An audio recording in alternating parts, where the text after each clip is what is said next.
other than that, I've reviewed them and I think they're all appropriate.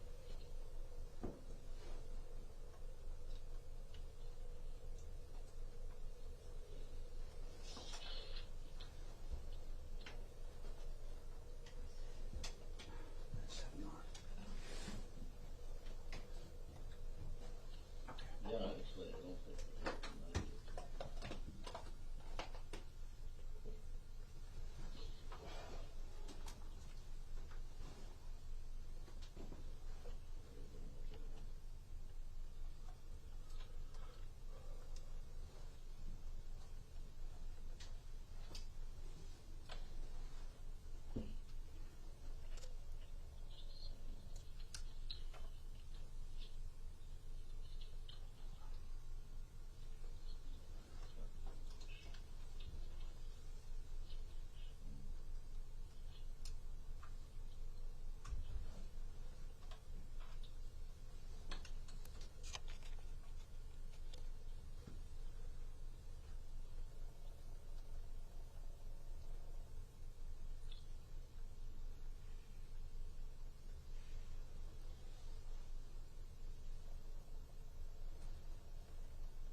So all I'm doing is between, if you're satisfied beyond reasonable doubt that Josie Dikeman committed 3 violations within a specific period of time, you should find Josie Dikeman guilty. If you're not so satisfied, you must find Josie Dikeman not guilty.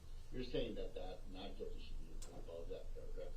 It's exactly like that, and then if you find the defendant guilty, you must answer the following question, yes or no. That would be the last portion of the Oh, it's actually on the page before. It's weird because it says jury decision. Oh, no. It's not on the page before. I'm looking at the one. I'm looking at the other instruction. Okay. Yeah, I will do it. That makes sense because it has to go to the next question without it. So I'll do not guilty first and then guilty and then we'll go to the questions. So, anything else? No, thank you. Anything other on that issue? That was all for us, Judge. Okay. All right. And I apologize for that. That could have been an error too. Could be my fault. I submitted a proposal. Yeah. So. All right. I see the stipulation. I don't know if we talk much about it right now. I don't believe we're going to use it today at all. I'm going to minimally address the other acts. I'm not even going to go into detail about them in my opening statement. I think we're fine with the stipulation. I'll be talking about it a little bit too. Sequestration, I just want the court to remind that if there's anybody here who's still present pursuant to an active subpoena that was sequestered. You're sure everybody who's here, nobody's subpoenaed in this group here? There were, but we released a number of people this morning. I ran those names by Attorney Zachar. He agreed that he does not have these individuals subpoenaed. Those individuals are Jackie Scholl, who's present in the courtroom. We don't intend to call her as a witness. And then Charlene Roden and Haley Roden also we released from subpoenas. So if they can't be present, I confirm with the defense they're not under defense subpoena. That's correct, Mr. Zach. That's correct. Okay, good. So they can remain in courtroom. All right. Anything else from the state then? No, thank you. Anything further from the defense? So yeah. Do you need another 5 minutes, or are we pretty much ready to go? Ready. Okay. Those are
things before we swear you in.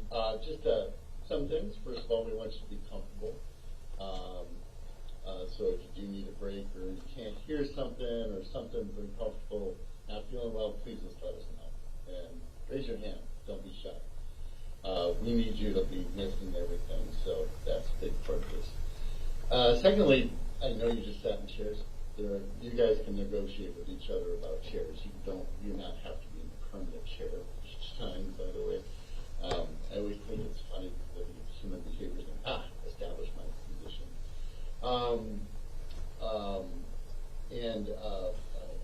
We will be taking breaks, but so before we begin the whole trial, what we're going to do is swear you in, then we give you some instructions, and then we'll begin. Go ahead.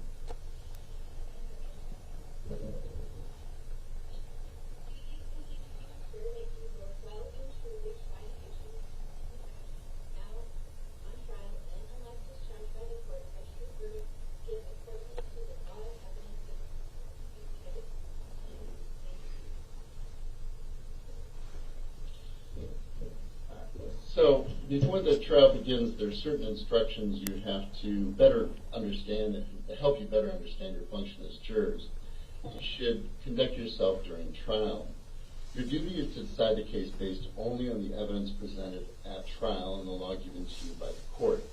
Anything you may see or hear outside of the courtroom is not evidence. Do not let any personal feelings about race, religion, national origin, sex, or age affect your considerations of the evidence.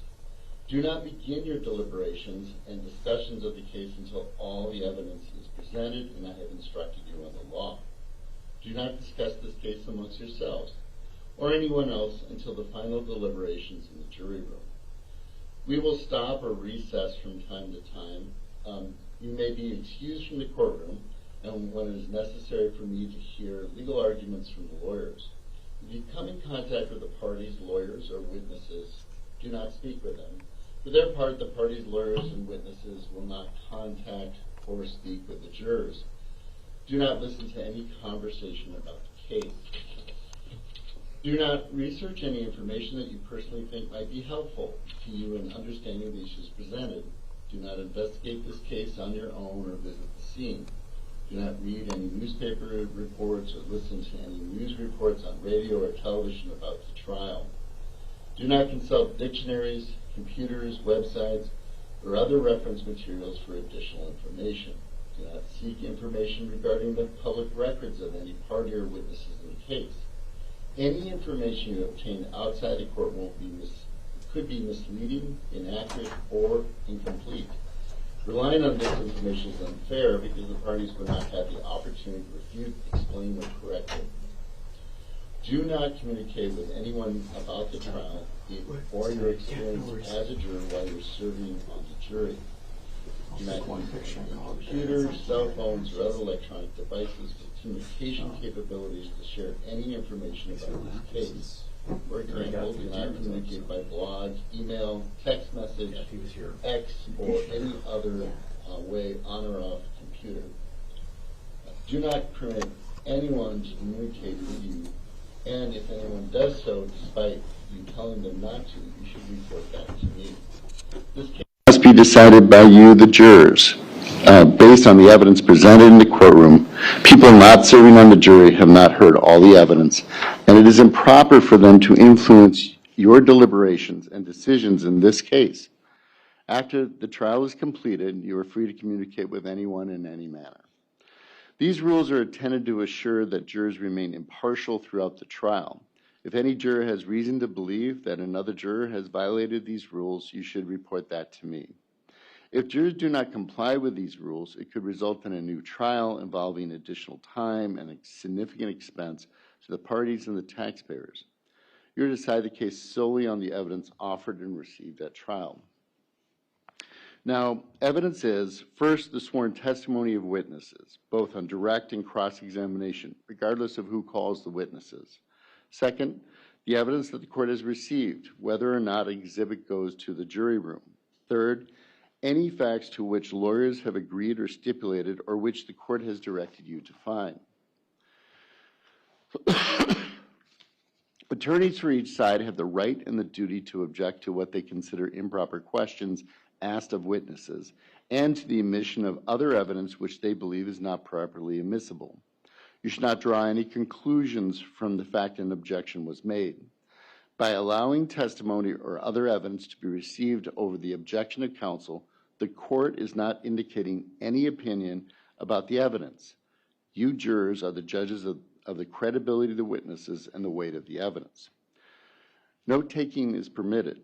You are not required to, but you may take notes during the trial, except during opening statements and closing arguments. The court will provide you with materials. In taking notes, you must be careful not to be distracted from your carefully listening to and observing the witnesses. You may rely on notes to refresh your memory during deliberations. Otherwise, keep them confidential. After the trial, the notes will be collected and destroyed. Transcripts are not available for deliberations. You will not have a copy of a written transcript of the trial testimony available during your deliberations. You should pay careful attention to all the testimony because you must rely primarily on your memory of the evidence and the testimony introduced during the trial. During the course of the trial, the attorneys may refer to or use police reports with witnesses. Normally, these reports will not be provided to you. If you are not provided with a police report, you should use your collective memories regarding any reference to police reports. Credibility of the witnesses. It is your duty of the jury to scrutinize and to weigh the testimony of witnesses and determine the effect of the evidence as a whole. You are the sole judges of the credibility. It is, that is, the believability of the witnesses and the weight to be given to their testimony. In determining the credibility of each witness and the weight you give the testimony of each witness, consider these factors.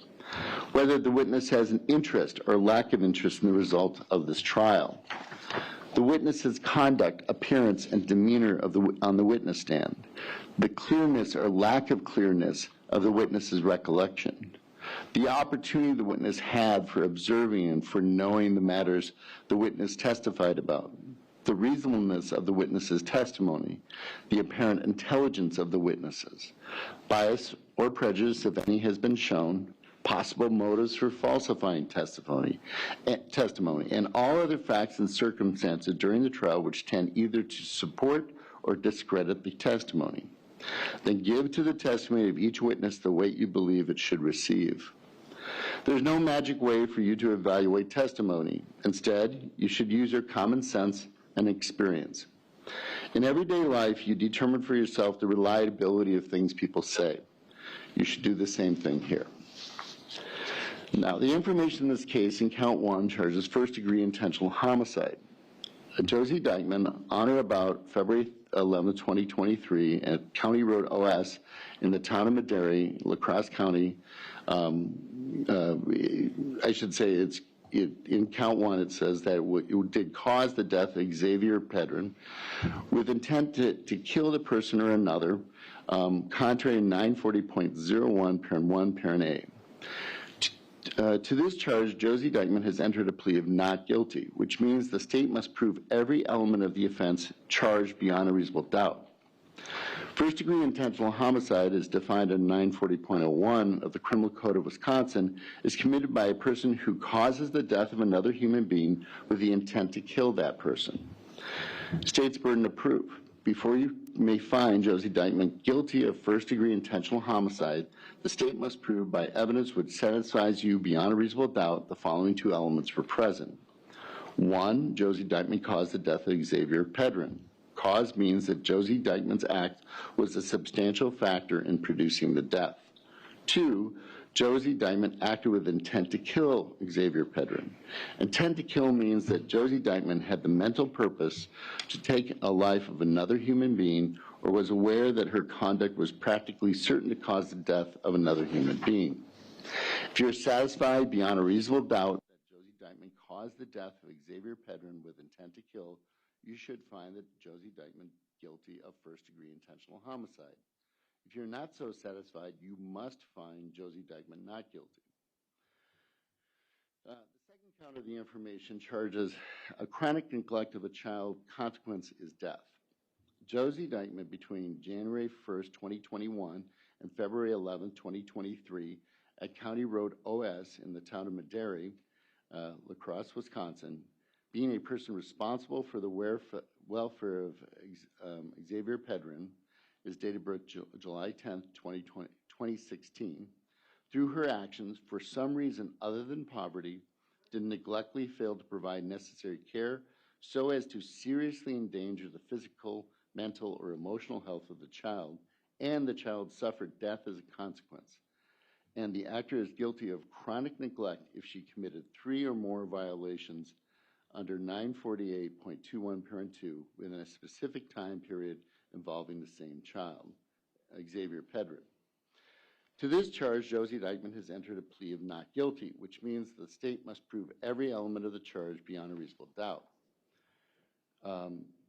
As indicated, that it is 948.215 of the Criminal Code of Wisconsin is violated by one who commits 3 or more violations of 948.21 parent 2 within a specific period of time involving the same child. Before you find that, excuse me, did I just misread something? No. Before you find Josie Dikeman guilty of this offense, the state must prove evidence would satisfy you beyond a reasonable doubt the following 3 elements were present. 1, that Josie Dikeman committed 3 or more violations in 948.21 parent 2 involving the same child. 948.21 parent 2 of the Criminal Code of Wisconsin is violated by any person who is responsible for the child's welfare, who through his or her action or failure to take action, or for reasons other than poverty, negligently fails to provide the necessary care so as to seriously endanger the physical, mental, or emotional health of a child. Elements of 948.21 involving the same child. Alexavier Pedrin has not obtained the age of 18. Josie Dikeman was a person responsible for the welfare of Alexavier Pedrin. Person responsible for the welfare of a child includes a person who is employed or used by one legally responsible for the child's welfare to exercise temporary control or care of the child. And then C, Josie Dikeman, through actions or failure to take actions or for reasons other than poverty, failed to provide the necessary care. D, the failure to provide seriously endangered the physical, mental, or emotional health of the child. To seriously endanger means to create a serious risk of harm or injury. And then E, the failure to provide was negligent. Negligent means acting or failing to act in such a way that reasonable persons would know or should have known serious endangerments. Let me try that again. Should know seriously endangers the physical, mental, or emotional health of the child. The second element of the overall crime is that at least 3 violations of 948.21 parent 2 involving the same child took place within a specific period of time, and that specific period of time is from January 1st, 2021 through February 11th, 2023. And then element 3, Alexavier Pedrin suffered death as a consequence. More than 3 acts allege. Before you may find Josie Dikeman guilty, you must unanimously agree that at least 3 violations in 948.21 involving the same child occurred between January 1st, 2021 and February 11th, 2023. But you need not agree on which acts constitute the required 3. The jury's decision. If you're satisfied beyond a reasonable doubt that all 3 elements of the offense have been proved, you should find Josie Dikeman guilty. If you're not so satisfied, you must find Josie Dikeman not guilty. The third count of the information, physical abuse of a child, repeated acts causing death under 948.03 parent 3, 948.03 parent 5, Josie Dikeman between January 1st, 2021 and February 11th, 2023 at County Road S in the town of Madera, La Crosse, Wisconsin, did commit repeated acts of physical abuse involving the same child, Alexavier Pedrin, where at least 3 of the acts violated 948.03 parent 2, parent 3, or parent 4, and at least 1 violation caused the death, contrary to 948.03, parent 5, parent A1. Now, statutory definition of the crime. Section 948.03, parent 5, the Criminal Code of Wisconsin is violated by one who, within a specific period of time, commits 3 or more acts of physical abuse of the same child. State's burden of proof.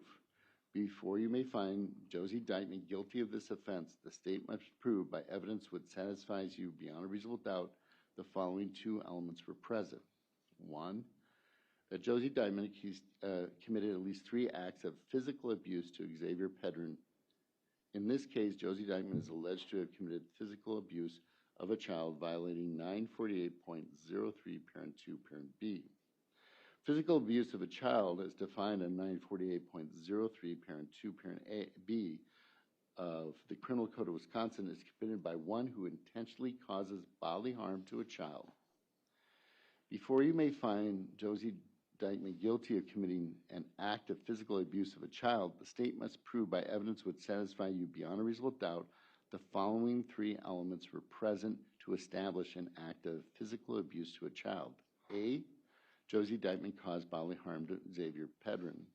Bodily harm means physical pain or injury, illness, or any impairment of physical condition. B, Josie Dikeman intentionally caused bodily harm.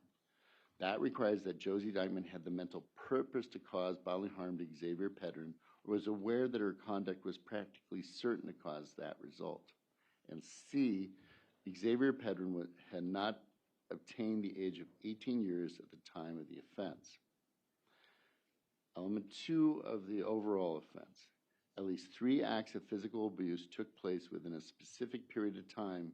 The specific period of time, January 1st, 2021 through February 11th, 2023. Deciding about intent. You cannot look into a person's mind to find intent. Intent to kill must be found, if found at all, from Josie Dikeman's acts, words, and statements, if any, and from all the facts and circumstances surrounding circumstance in this case, bearing upon intent. More than 3 acts alleged. Before you may find Josie Dikeman guilty, you must unanimously agree that at least 3 acts of physical abuse occurred between January 1st, 2021 and February 11th, 2023, but you need not agree on which acts constitute the 3. If you're not so satisfied, you must find Josie Dikeman not guilty. If you are satisfied beyond a reasonable doubt that Josie Dikeman committed 3 violations in 948, let me say that again. If you're not so satisfied, you must find Josie Dikeman not guilty. If you're satisfied beyond a reasonable doubt that Josie Dikeman committed 3 violations in 948.03, parent 2, parent B, within the specific period of time, you should find Josie Dikeman guilty. If you find Josie Dikeman guilty, you must answer the following question. Did at least 1 violation cause the death of the child? You must all agree on the violation that caused the death. If you're not so satisfied, you must find Josie Dikeman not guilty. So I'm going to just stop for a second. These are complex crimes. We will explain them to you more.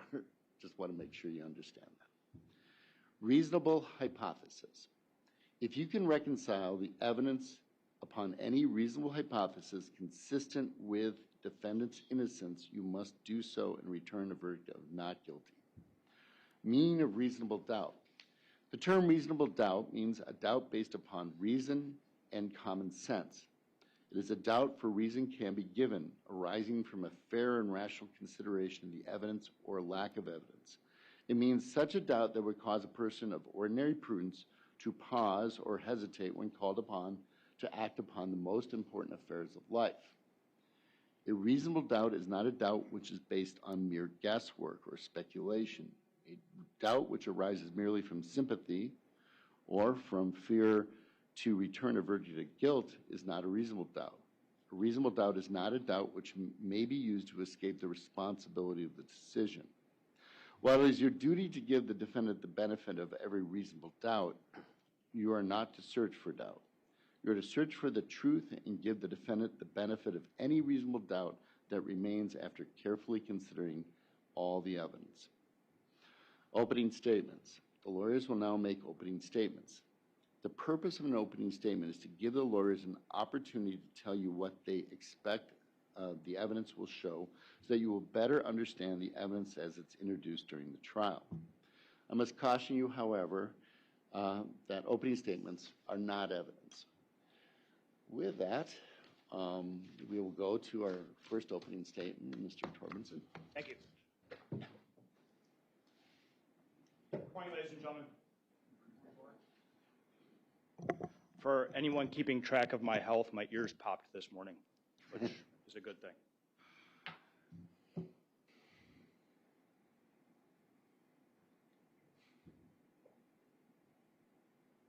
Home. There should be no safer place for the children in your community than their home. Home. It's where each one of you go from refuge from this world on every night. It's your safe place from all the ills, from all the dangers, from all the events in this world. It's your peace. For Alexavier Pedrin, home was a place where this defendant treated him different than any other child in the home. Home was a place where this defendant kicked Alexavier in his chest, in his face, in his body. Home is a place where this defendant took her hands and wrapped them around Alexavier's neck and choked him. Home is a place where this defendant struck 6-year-old Alexavier in the face, in the body with her hands. For the last 14 hours of Alexavier Pedrin's life, there was one and one only adult home with him, this defendant. 14 hours. Alexavier is not here. He has passed away. His death has been ruled a homicide. Alexavier can't tell you what happened to him, but his body speaks volumes about those 14 hours. Alexavier had multiple blunt force injuries to his head and to his face. Bruises on different planes, different sides of his face, different areas of his head, each one requiring a different blow to inflict the injury. You're going to hear from the local medical examiner who was present when the autopsy was performed. You're going to hear that they started to shave away Alexavier's hair during the autopsy process. As they started to shave his hair away, it revealed more bruising. And so they had to keep shaving, and yet still more bruising. So they kept shaving until his entire set of hair was gone so that they could document every single bruise, every single injury on Alexavier's head. That boy was put in the ground with no hair.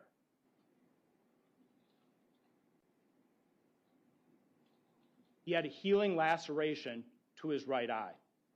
This is important, and we'll talk about that laceration in a little bit, because one night previous, on February 10th of 2023, at around 7 p.m., law enforcement visits the home. They're there for a welfare check on Alexavier. They ask to see Alexavier.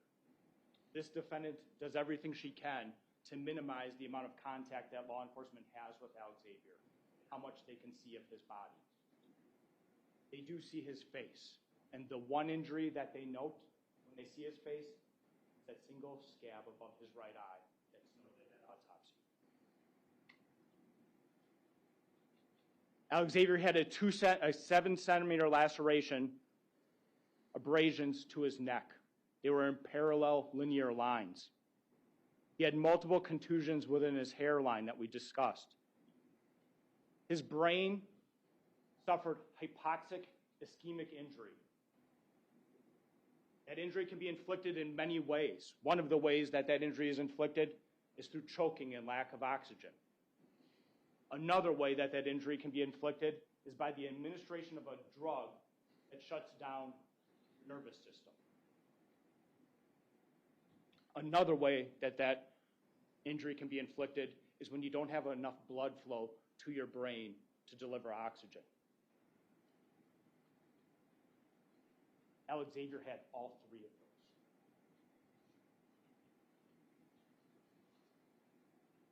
He had multiple bruises to his chest, to his back, contusions to his buttocks, abrasions to his penis,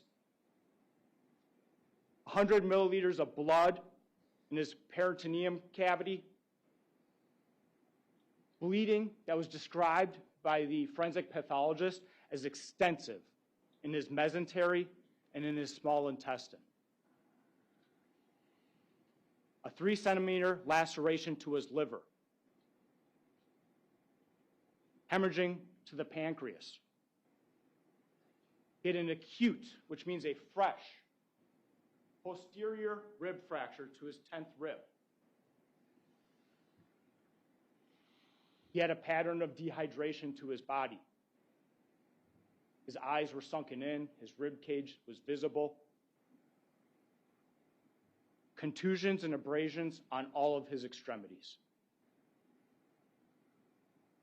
He had a casted leg from a previous fracture. And we're going to talk about that right femur fracture more in a little bit. His post-mortem toxicology results showed Xanax in his bloodstream. Alexavier J. Pedrin was a battered child.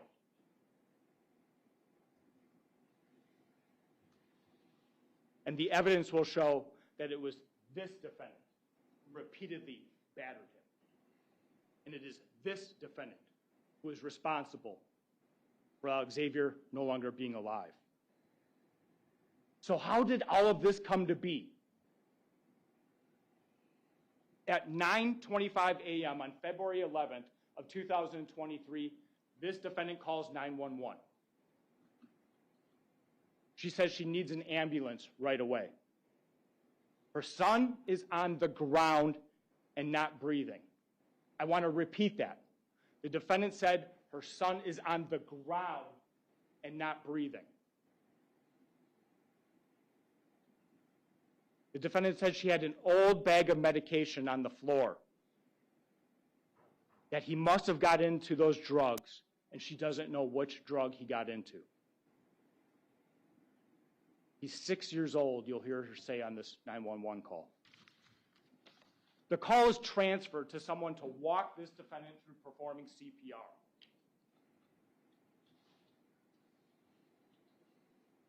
This defendant tells the person that the call is transferred to that she woke up that morning looking for the defendant around, Alexavier, the victim, around the house.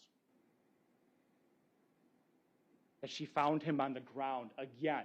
She's now said twice in this 911 call that Alexavier is on the ground. He's not moving, and that he got into her medication. She has now said that twice. On the 911 call, she says that she tried to administer CPR, but it didn't work. That Alexavier was not breathing. And as the dispatcher is trying to talk the defendant through performing CPR, first responders from the La Crosse Police Department are arriving on scene.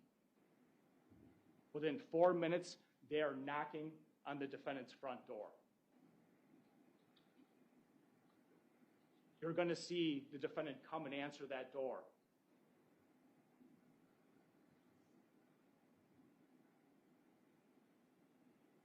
But remember, she said twice, he's on the ground.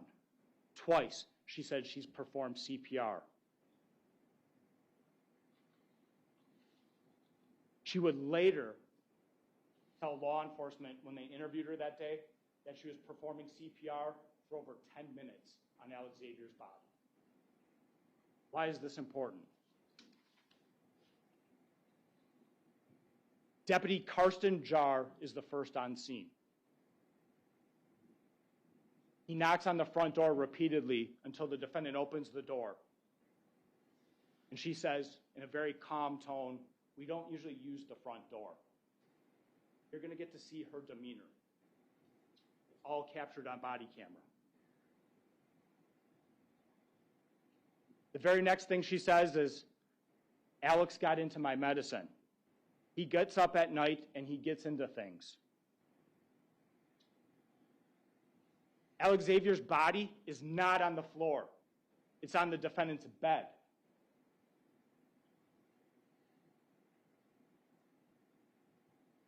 She's on the phone the entire time with 911. She cannot move the body. It would be clearly heard, clearly visible on that 911 call. She says twice the body's on the floor next to medication.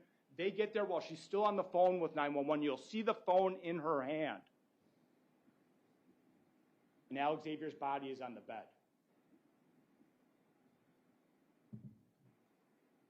You're going to hear testimony from Deputy Carson Jarr. He was rather new to the job back on February 11th of 2023.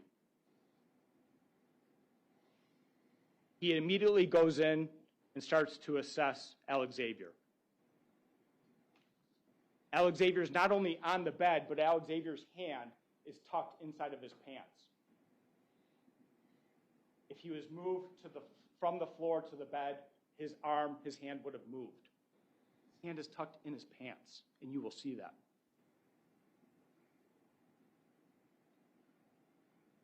Deputy Jarr rolls Alexavier on his side. The first thing he's doing is saying, "Alex, Alex," trying to get a response from him. And he rolls him onto his side to see if he can startle Alexavier awake. Making this small movement of Alexavier's body causes this really dark, almost black-like substance to start to leak from Alexavier's mouth.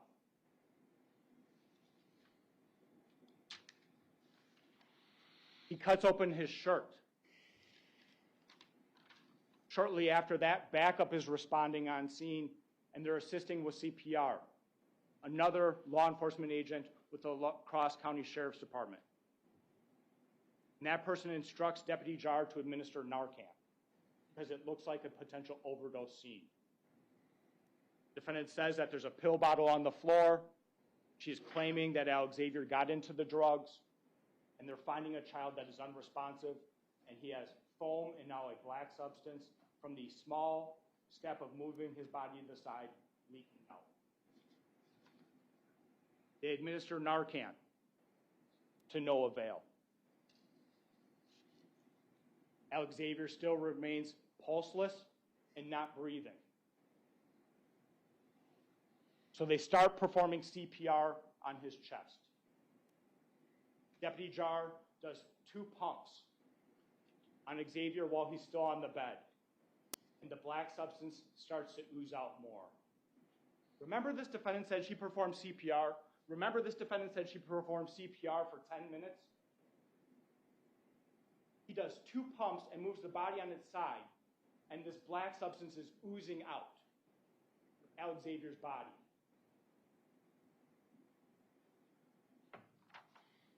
The other officer that is on scene has more experience, and he instructs Deputy Jarr to move the body to the floor because it's a more stable place to perform CPR. And indeed, that would have made sense if that's really what happened with the defendant. They move Alexavier to the floor, and they start performing CPR again and again and again. They attach a defibrillator-like machine to administer shock, if possible, and to see if they're getting any reading from Alexavier's body. They're getting none. And as they continue to pump and perform CPR on Alexavier's 6-year-old body, the black substance just starts oozing out more and more. It pools behind his head. There is so much. And unfortunately, you're going to see it. Have to, because it's one of the things that you have to see in order to assess her credibility and her claims.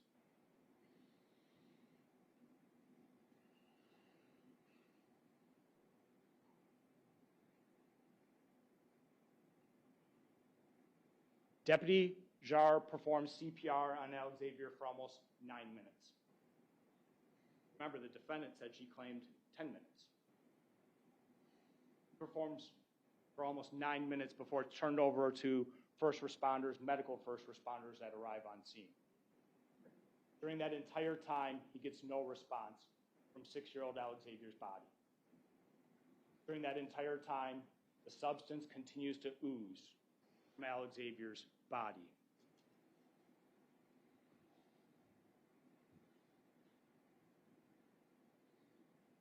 As he's performing CPR, he asks the defendant, "When's the first time you observed Alexavier this morning?" She says 20 minutes ago. When he's asking this question, he's just getting on scene, which means that that's a long time before she even called 911. When's the last time you saw Alexavier alive and well? Is the next question that Deputy Jarre asks. Defendant's response, 3 o'clock in the morning.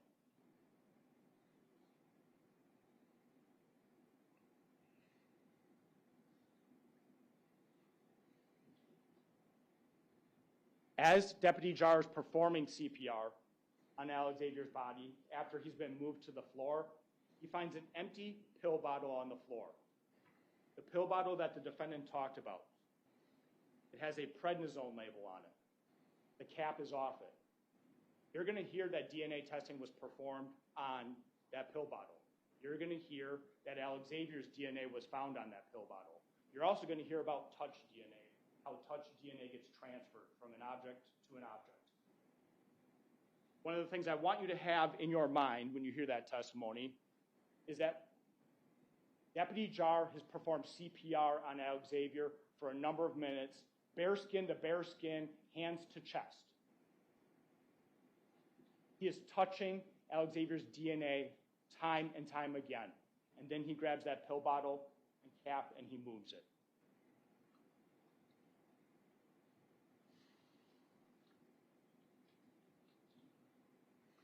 When the medical team arrives on scene, they try CPR for an additional 5 minutes.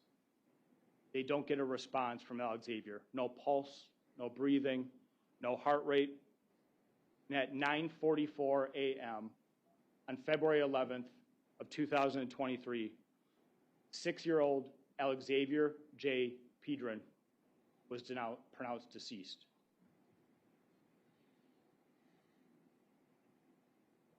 Sergeant John Williams arrived on scene shortly thereafter, and he interviewed the defendant about the circumstances surrounding Alexavier's passing. The defendant said that she was up with Alexavier until 3 o'clock in the morning, and that he was by her side in her bed, the very location that he is found the next day. The defendant spoke on the phone with a friend named Laura Lee Raines at approximately 10:44 p.m. This phone call lasts for about 16 minutes. Laura Lee Raines confirms that this phone call took place. Laura Lee Raines also confirmed something else. She could hear Alexavier's voice through the phone. She could tell it was him. He sounded fine.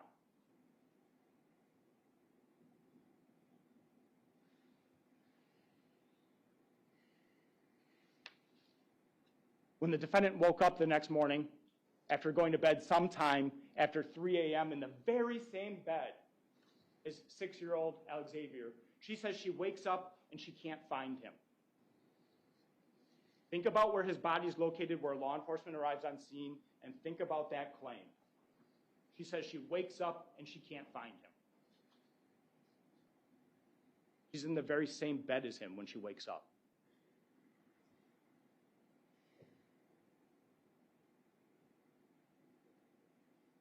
She said she ultimately finds him on the floor, and she started performing CPR. You know about that now. The first person she calls is not 911. The first person that she calls is her mother. She talks to her mother for 52 seconds. you're going to hear from the defendant's mother. The defendant's mother told law enforcement that she instructed the defendant to call 911. The defendant's mother instructed the defendant to call 911. Not only that, but in a later conversation, the defendant's mother admitted that the defendant said she thought about performing CPR but froze. Very different than what she told law enforcement.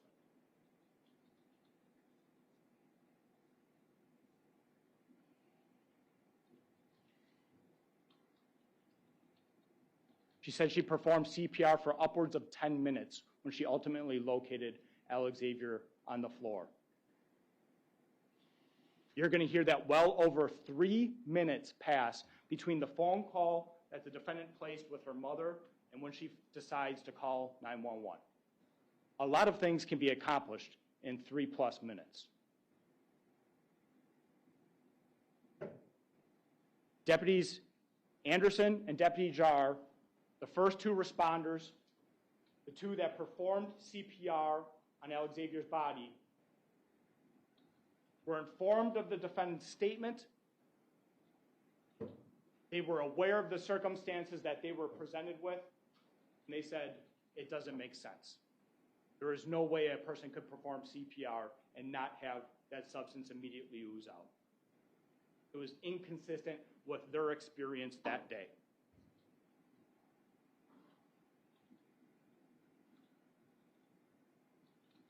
Once again, during this interview, the defendant said, he must have gotten into my bag of medication that morning. The prescription capsule that was on the floor was empty. It was for prednisone. You're going to hear that Sergeant Amundsen executed a search warrant at the residence later on. They collected all the prescription bottles that were in that bag. You're going to see every single one of those prescriptions that were in that bag. There are 20 prescription bottles in the defendant's bag of medication. Every single prescription matched the pills that were inside of the container. Every single prescription in that bag matched the pills that were in the container. Why is that important? Because when toxicology was performed on Alexavier, the results came back with Xanax, not prednisone, a very different substance. Xanax is a central nervous system decompressant. Shuts it down, slows it down. It's not prednisone.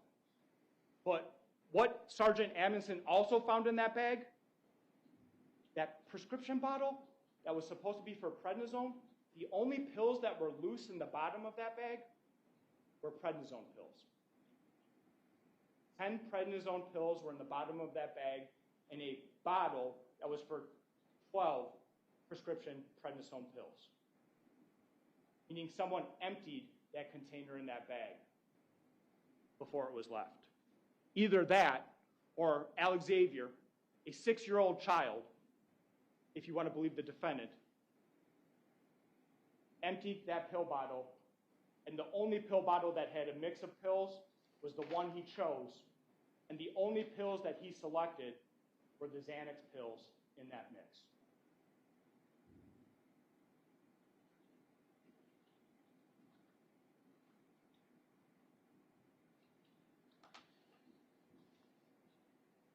Somebody emptied the pill bottle into that bag.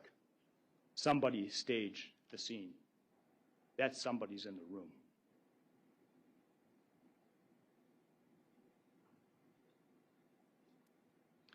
Law enforcement did a search warrant of the residence not once but twice, and we'll talk about the reasons why.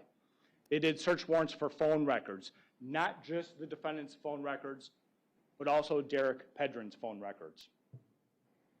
Not just the Facebook records of the defendant, but also Derek Pedrin's records. They did a search warrant for the prescription medications belonging to this defendant. And they did a search warrant for the defendant's surveillance camera system.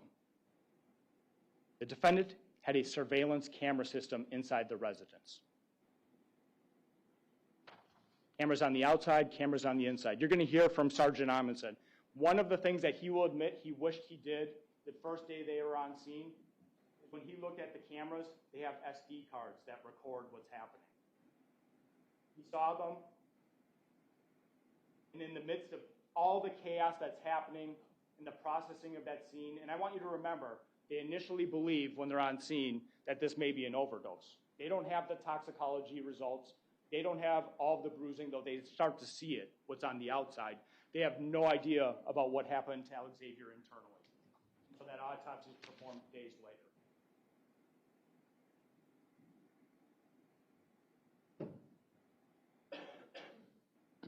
They apply for a secondary search warrant to the residence to go back, amongst other things, to get those SD cards. That search warrant is executed weeks later.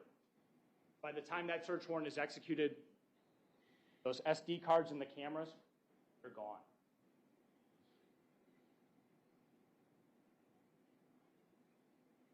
Law enforcement doesn't end there.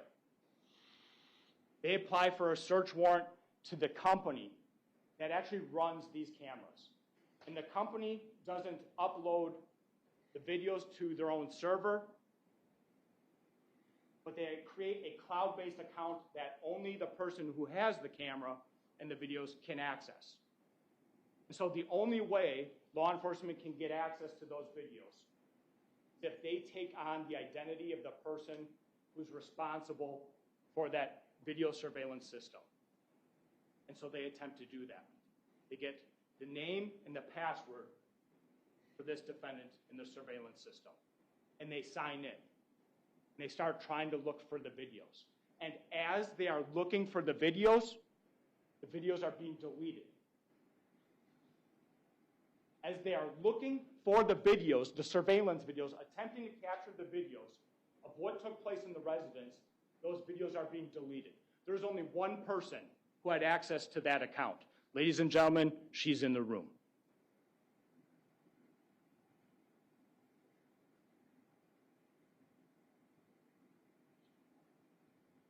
As these search warrant returns start coming back, they start revealing more information about what was really happening during the evening of February 10th, 2023.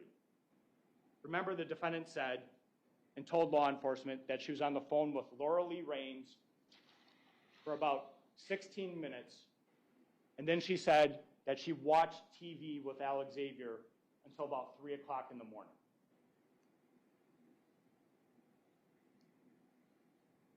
When law enforcement starts getting the search warrant returns, it reveals that the defendant is having a conversation with another man. Between approximately 6 p.m.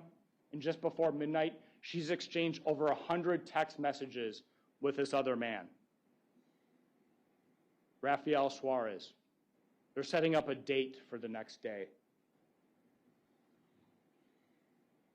You're going to see those messages. You're going to see what they were talking about. You're going to see that they were planning on meeting up.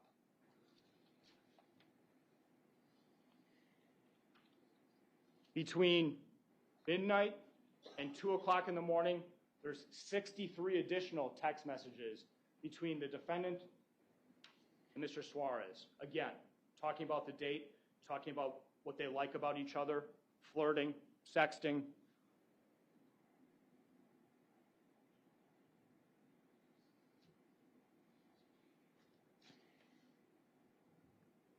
Law enforcement also discovers the first text message that the defendant sends the next morning,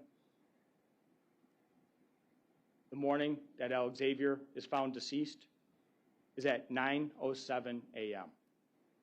Remember, the phone call to 911 is at 9:25 a.m. At 9:07 a.m., she texts Laura Lee telling her that's cute.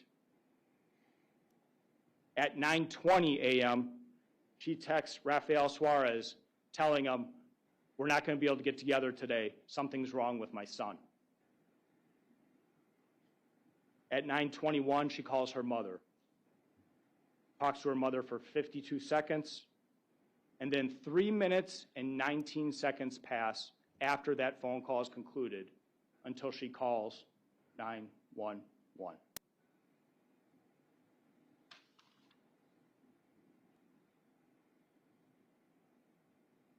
None of that information is disclosed by the defendant to law enforcement.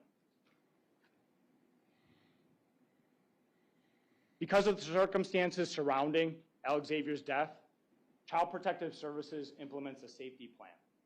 The children that were in the home that day and that evening are put into placements not involving the defendant, and they can't involve Derek Pedrin because he's in jail. I want to talk a little bit about Derek Pedrin. Derek Pedrin is a domestic abuser.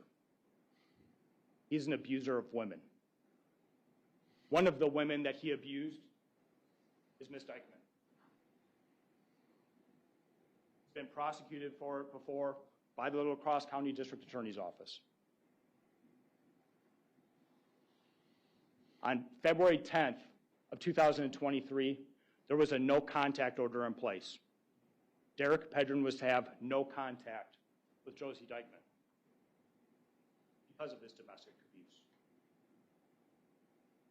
Derek Pedrin went to work that day, got off at 5 p.m. You're going to see his time card, which validates that information.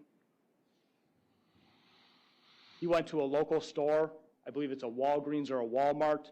He's on video surveillance, shopping at that store for a few minutes, and then he arrives home at approximately 5:30 in the evening.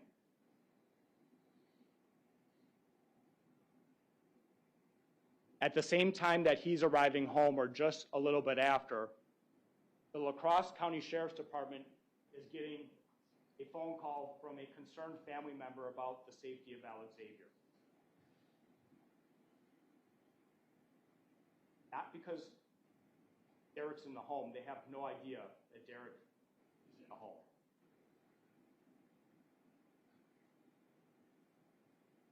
Concern is about this defendant being with Alexavier. And so law enforcement goes out at 7 o'clock that evening to perform a welfare check on Alexavier. You're going to see the body cam from the two law enforcement personnel who went out that evening. They knock on the door multiple times. You can actually see Derek Pedrin in the residence, walking around with his hat on, with his work sweatshirt on. And when they're knocking on the door, they're saying repeatedly, "We're here to do a welfare check." They want to see Alexavier and make sure he's okay. They are eventually allowed in by the defendant. When they tell the defendant that they believe that they've seen Derek inside the residence, the defendant lies. She says it's another man. When they confront her with the belief that they have seen Derek inside the residence and they know what Derek looks like, they say that they just want to know where he is, she says he's left the residence, he being the other man, not Derek. And law enforcement informs her that that's impossible because they have people positioned on both sides of the house at both doors. There was no way anyone left that residence. While they saw the person, while they had the conversation with her, she lied.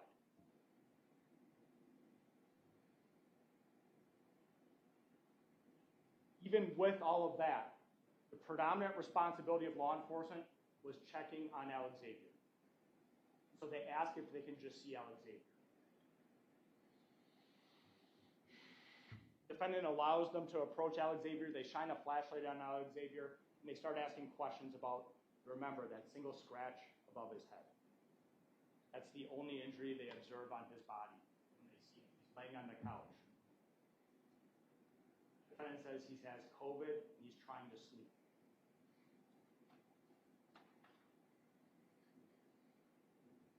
The defendant eventually becomes frustrated with law enforcement being present. She tells them to get out of the house, and she tells them, you need to get a warrant. Law enforcement leaves the residence because that's her right. And they are respecting her right. They're outside, they're calling their superior officers to find out what they should do next. Do they want to apply for a search warrant because they believe they've seen Derek? Do they want to wait? Are they going to leave? You're going to hear that one of the officers even calls Josie, the defendant, talks to her, says, "No, it's Derek inside. Please just convince him to come out." Within minutes, Derek comes out, and you're going to see all of that. They tell Derek that he's violating the no contact order. They tell Derek that he can have a smoke, he's cooperative, that they'll call his boss and let him know everything that happened. Then Derek is taken into custody just after 7 p.m. The law enforcement checks on Alexavier one more time. They go back into the residence, and originally Alexavier's laying down. Now he's positioned differently on the couch. He's able to move. He's able to function. They see him positioned on the back of the couch. They check on him. They ask questions of the defendant. And the defendant says, "He's just sick with COVID. Nothing's amiss. Please leave. You're scaring him." So they leave.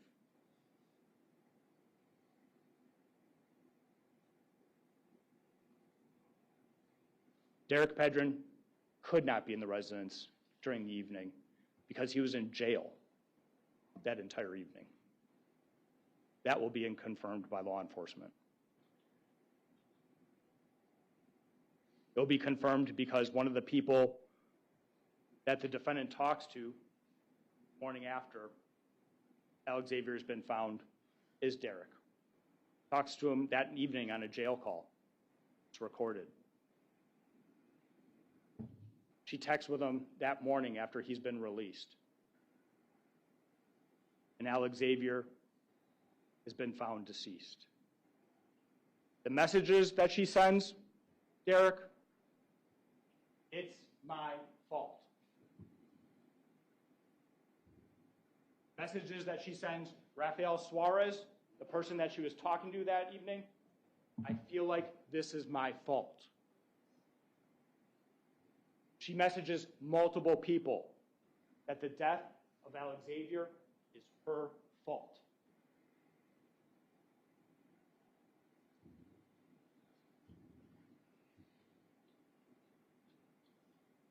Sergeant Amundsen and the medical examiner, when they responded on scene,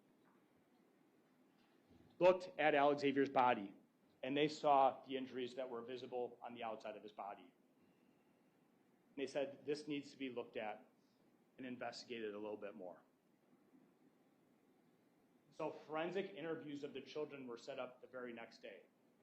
The children that were forensically interviewed were placed in different homes.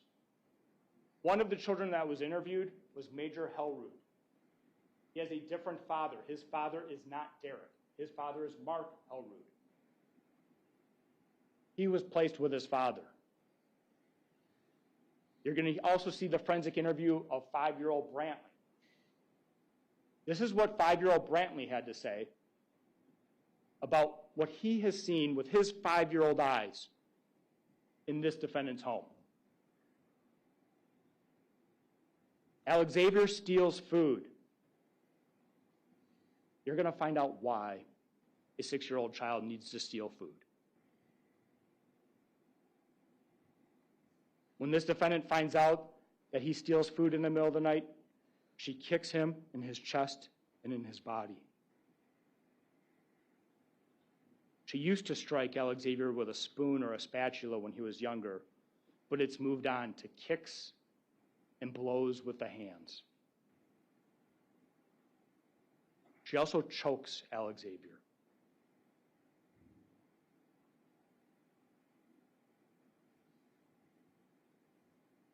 You're going to get to hear in this 5-year-old child's own words what seeing his deceased 6-year-old brother was like. He said his 6-year-old brother looked like a monster on the morning of February 11th, 2023. He said, probably because adults told him, His brother drank poisoned water. That's what took his life.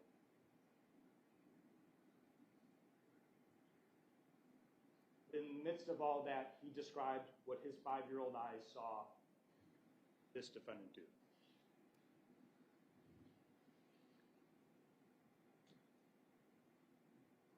Major was 8 years old when he was forensically interviewed. My mom yells at Alexavier a lot. Major was asked during the forensic interview about home life with his dad and home life with his mother, the defendant. When he talks about home life with his dad, he's talking about it openly and freely as I'm talking to you right now.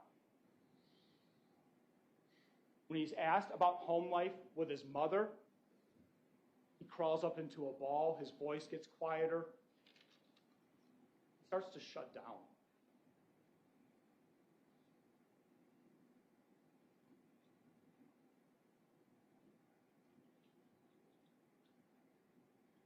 My mom hits Alexavier, not us.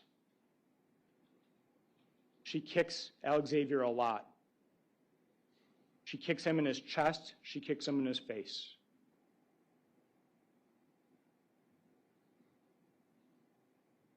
The forensic interviewer asks if there's other times that 8-year-old Major has witnessed Alexavier stop breathing. And he says in this really quiet tone, "My mom caused it." The interviewer actually asks him to speak up because she can't hear it. And he discloses that his mother, the defendant, chokes Alexavier with her hands. She's done it before, and she did it just a few days ago.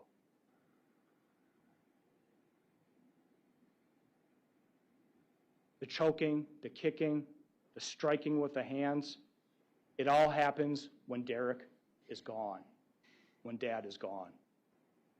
Both Brantley and Major, independently, talk about this defendant kicking, this defendant choking, this defendant hitting, and they both talk about it happening when Derek is not home.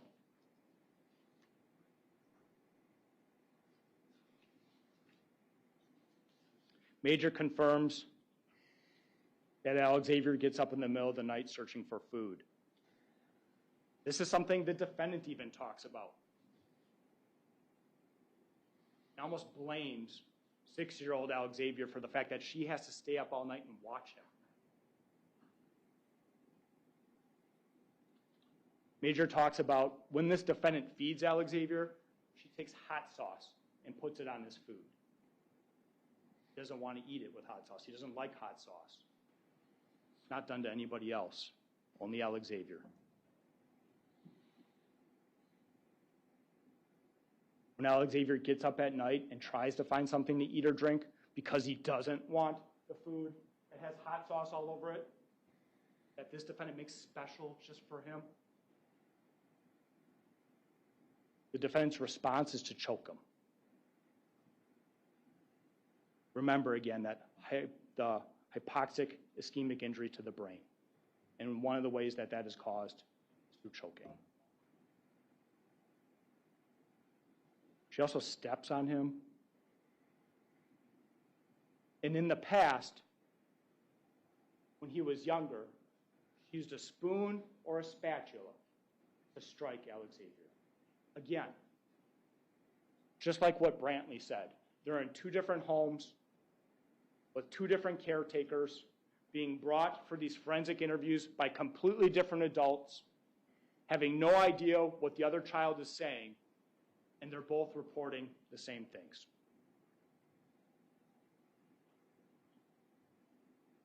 A forensic interview was conducted of 4-year-old Araya. You're going to hear from the interviewer who conducted all of these forensic interviews, and she's going to inform you that 3 to 4 years old are about the earliest you can actually conduct a forensic interview of a child. You're not going to get a whole lot of information from a child at that age and cognitive developmental levels.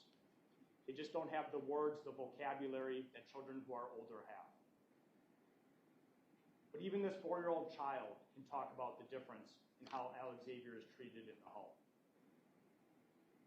Remember Alexavier had that broken femur? I want to talk about that for a little bit. Alexavier suffered a femur fracture in January of 2023. The story given to the medical professionals by the defendant at the hospital is that 4-year-old Araya pushed Alexavier down the stairs. As she didn't see it, she saw the aftermath of the fall and heard it. Araya, in her forensic interview, says that she pushed her brother down the stairs.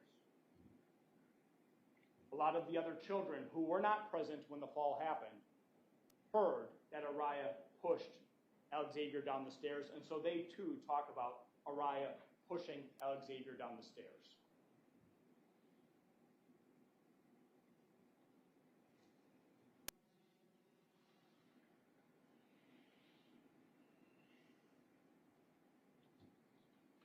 Alexavier is not taken in for that femur fracture until 2 days after. You're going to hear about his pain level when he's admitted to the hospital with that femur fracture. You're going to hear that this is an unusual femur fracture that requires a great amount of force to that particular bone in the body. The femur bone is the largest bone in our bodies. And his is broken, and his is broken in a way that requires great force. A femur fracture from a fall downstairs is extraordinarily rare. But we have Araya reporting that that's what happened. And we have Alexavier, when he's at the hospital, looking at his mother and then saying that that's what happened. After she has said that's what happened. After Alexavier's death, Major stays in his dad's home. And he starts talking to his dad about the circumstances surrounding Alexavier's femur fracture. And Major remembers and tells his dad that he witnessed this defendant take Alexavier's leg and bend it and keep bending it forcefully while Alexavier was screaming in pain around the same time that the femur fracture supposedly happened from a stairway fall.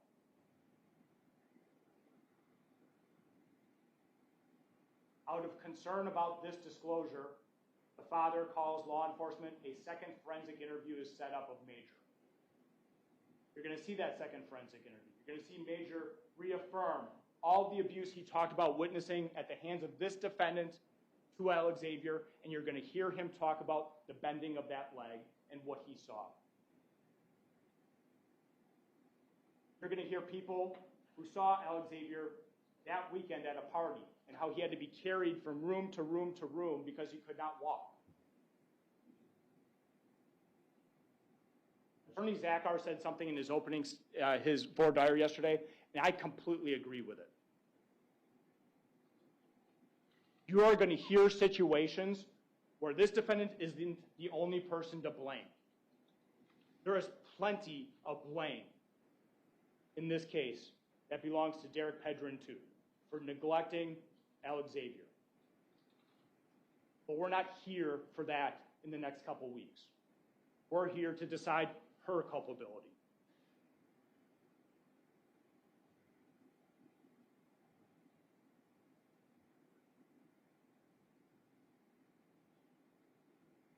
Days go by, he's taken to the hospital with this leg fracture.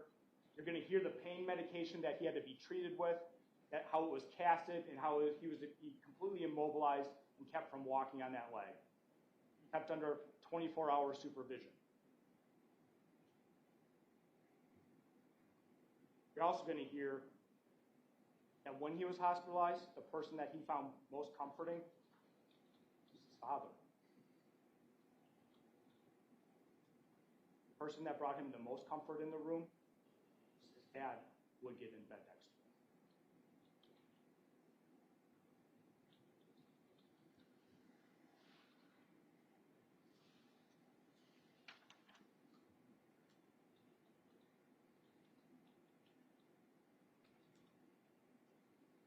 During the course of the investigation, the decision was made by law enforcement that they had enough evidence to arrest the defendant. In that process, law enforcement was interviewing Derek Pedrin. Derek Pedrin was cooperative with law enforcement. When they informed Derek Pedrin of the drugs that were found in Alexavier's system, he admitted to purchasing those drugs. He admitted to purchasing those drugs for this defendant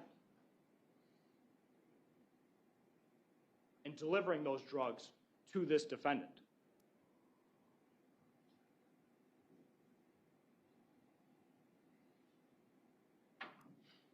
Knowing all the injuries on his 6-year-old son's body, Derek Pedrin also recorded conversations with this defendant, where he asked her, he wanted to know what happened to his son.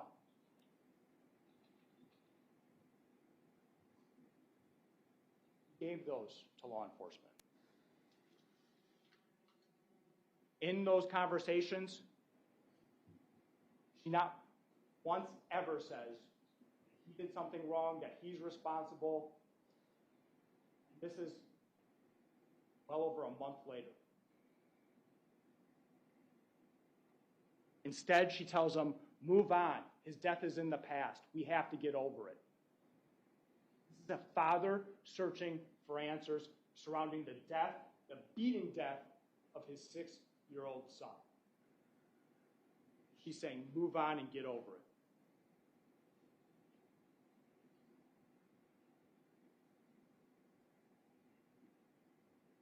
The other thing that law enforcement found when they did the search warrants was text messages between this defendant and her own mother surrounding getting access to pills. And this defendant's own mother confirming that she will give pills to the defendant. And then setting up arrangements for Derek to get the pills for this defendant. That's her mother. When law enforcement goes and questions her mother with a search warrant in hand to search her residence, at first she denies ever engaging in that behavior. Then law enforcement tells her that they have the messages.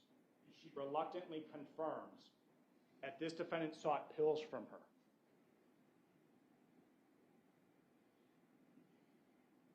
Law enforcement also tells her, we have a search warrant for your phone. This defendant's response to the search warrant for her own phone is to inform law enforcement that the defendant asked for her phone some time ago and cleared it because the defendant was concerned.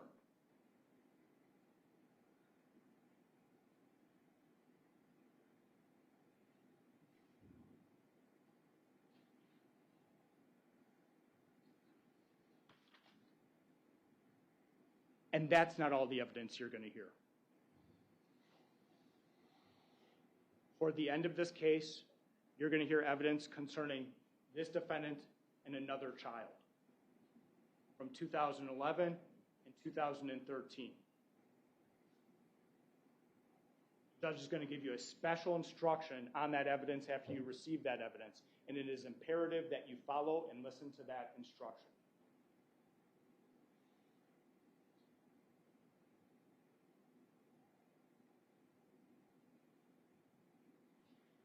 Ladies and gentlemen, the evidence will be clear at the end of this trial. This defendant is responsible for the death of Alexavier J. Pedrin. This defendant did everything she could to create a scene to try and cover her actions surrounding the death of Alexavier J. Pedrin. This defendant destroyed evidence to protect herself during the investigation into her culpability into the death of Alexavier J. Pedrin. At the end of this trial, I will come before you and I will ask you, based on all the evidence you will hear over the next 2 to 3 weeks, to find this defendant guilty. Thank you. Why don't we take about a 10-minute break this morning before we do the opening of the defense? So, ladies and gentlemen, what I inform every time is that please don't talk about the case while you're out. We'll give you 10, 15 minutes. When you're ready, we'll bring you back in. Just try to get used to things. There's cookies and stuff. If you need something else, let us know. Okay? We'll see you in about 10, 15 minutes.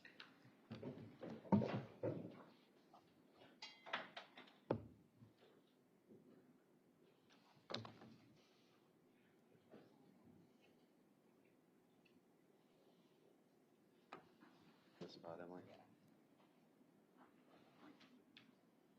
something quick.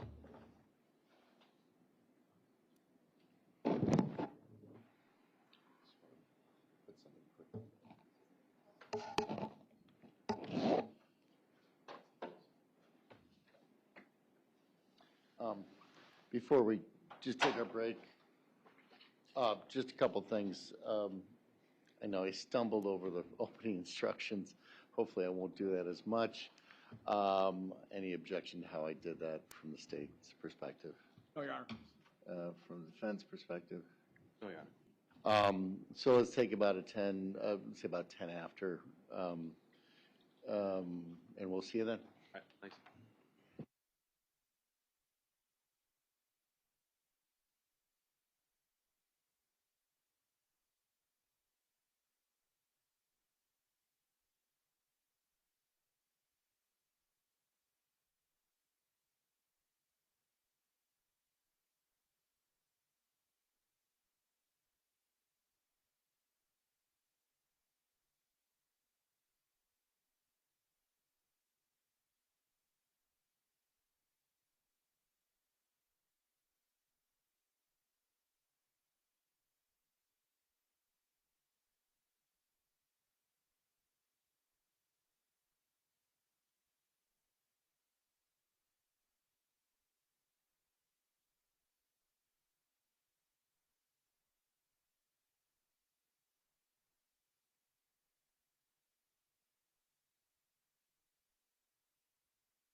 rise. Be seated. I think we're ready to bring the jury back in. Anything we need to talk about before we bring the jury in? Judge, I have one concern I want to put on the record. The defendant's mother was observed outside in a car in the passenger seat watching. We believe she was watching the trial because during the time frame that I was talking about her and what she told investigators towards the end, she was having a visceral reaction. We had someone outside actually recording it so we can time it up with when I would have been talking. And then as soon as I finished my opening statement, she got out of the car upset.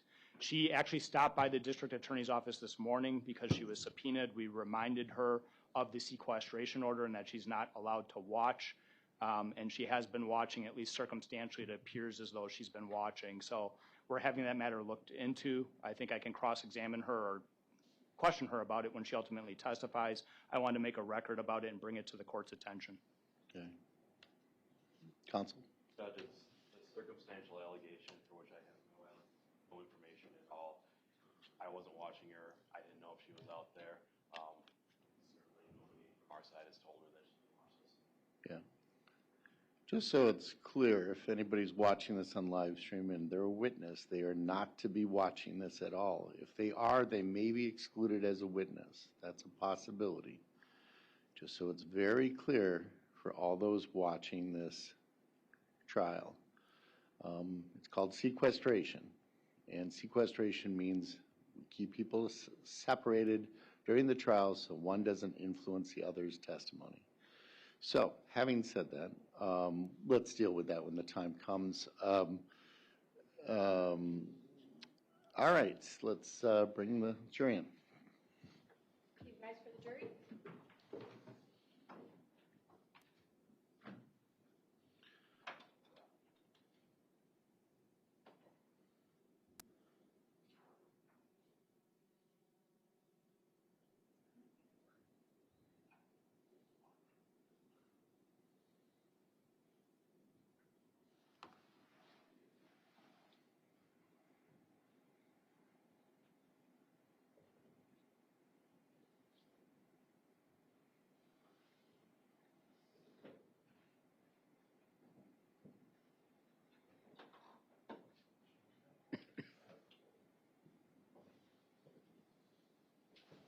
All right, everybody may sit down. I hope you had a good enough break.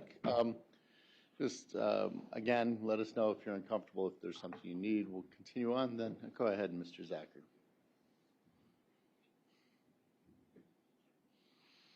It's awfully easy to assume the worst about somebody when you only hear one side of the story. That's the side of the story that everybody's heard for the last 3 years. For the first time in 3 years, Josie gets a chance to tell you her side of the story. And I want to start with Alex's last evening. What do we know about that day? We know that Alex called Josie Mom, that she asked him to hold his hand, that he told her that he was scared when the police were shining a flashlight in his eye. He turned to her for comfort. He turned to her for safety. He never once asked about his father, because that was the man who was hurting him. That was the man who killed him. The astronomer Carl Sagan once said that extraordinary claims require extraordinary evidence. And indeed, we have an extraordinary claim in this case.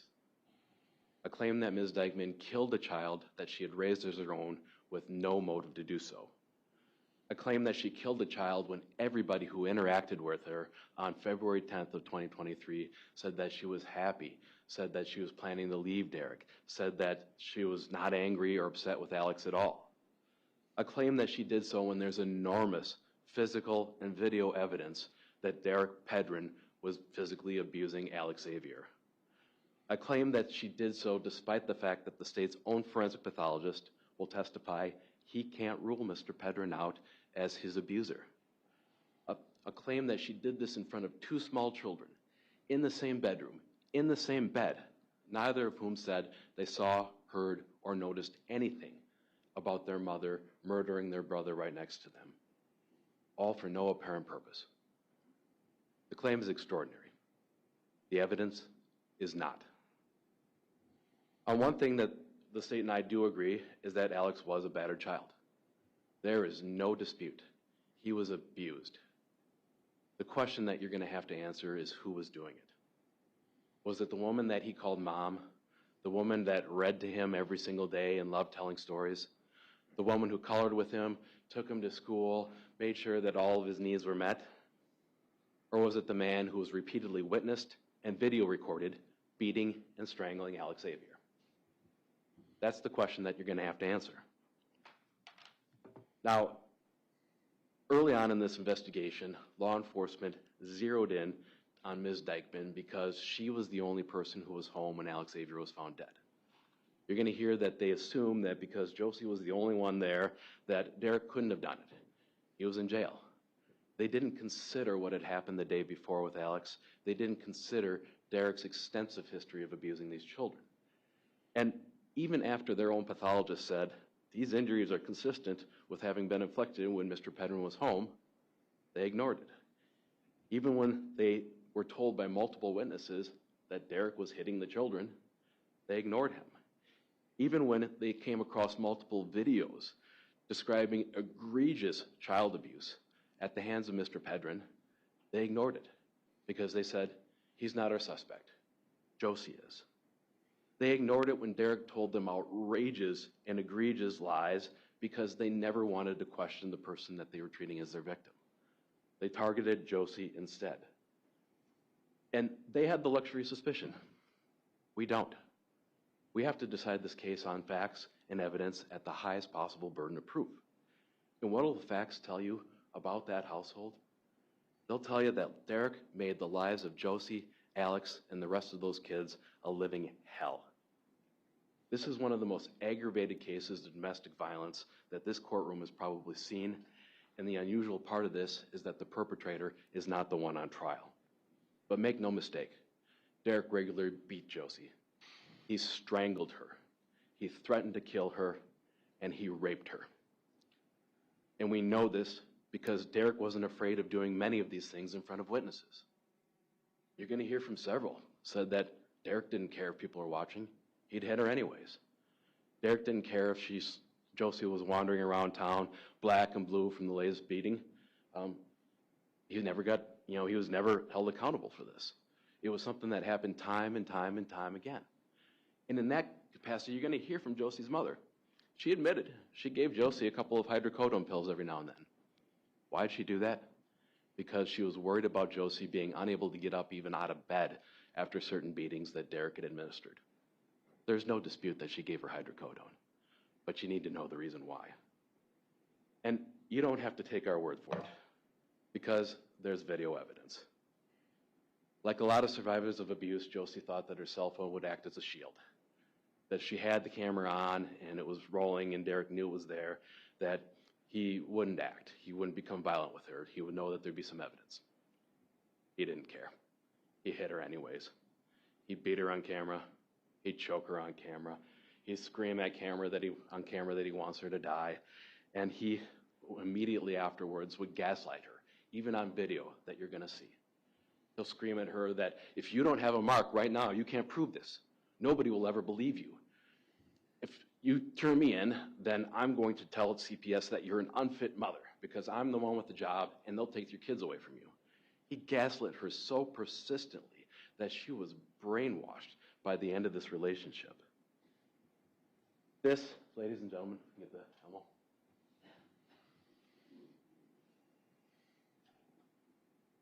Not the Elmo, Or the video, excuse me.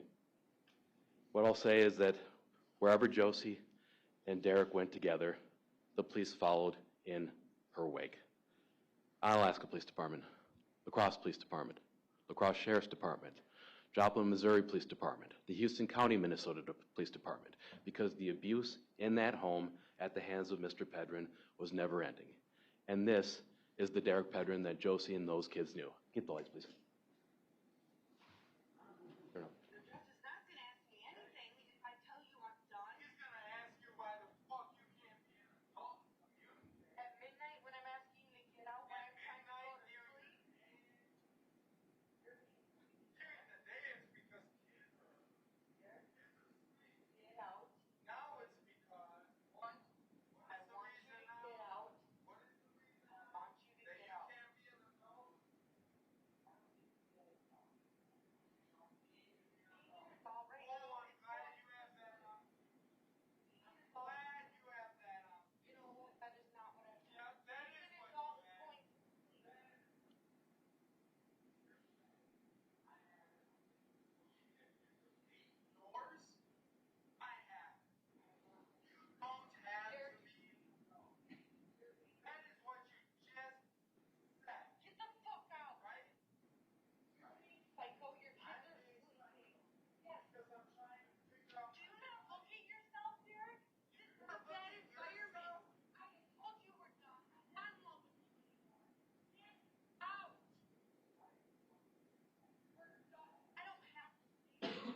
don't care. I'm helping, Mark. Yeah, me too, by getting rid of you. Yeah. And I'm helping Major by getting rid of you. And I'm helping Major by getting rid of you.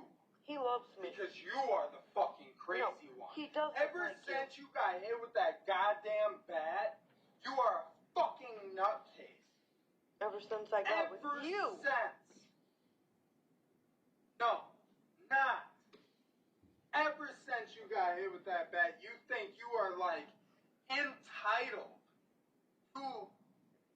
I don't fucking know what you think you're entitled to. I hope you know these are your last words to me. And? I'll be sending them back to yourself. And what? That's it. I'll be sending everything I have to your lawyer. I don't to care. save Major from you. Good.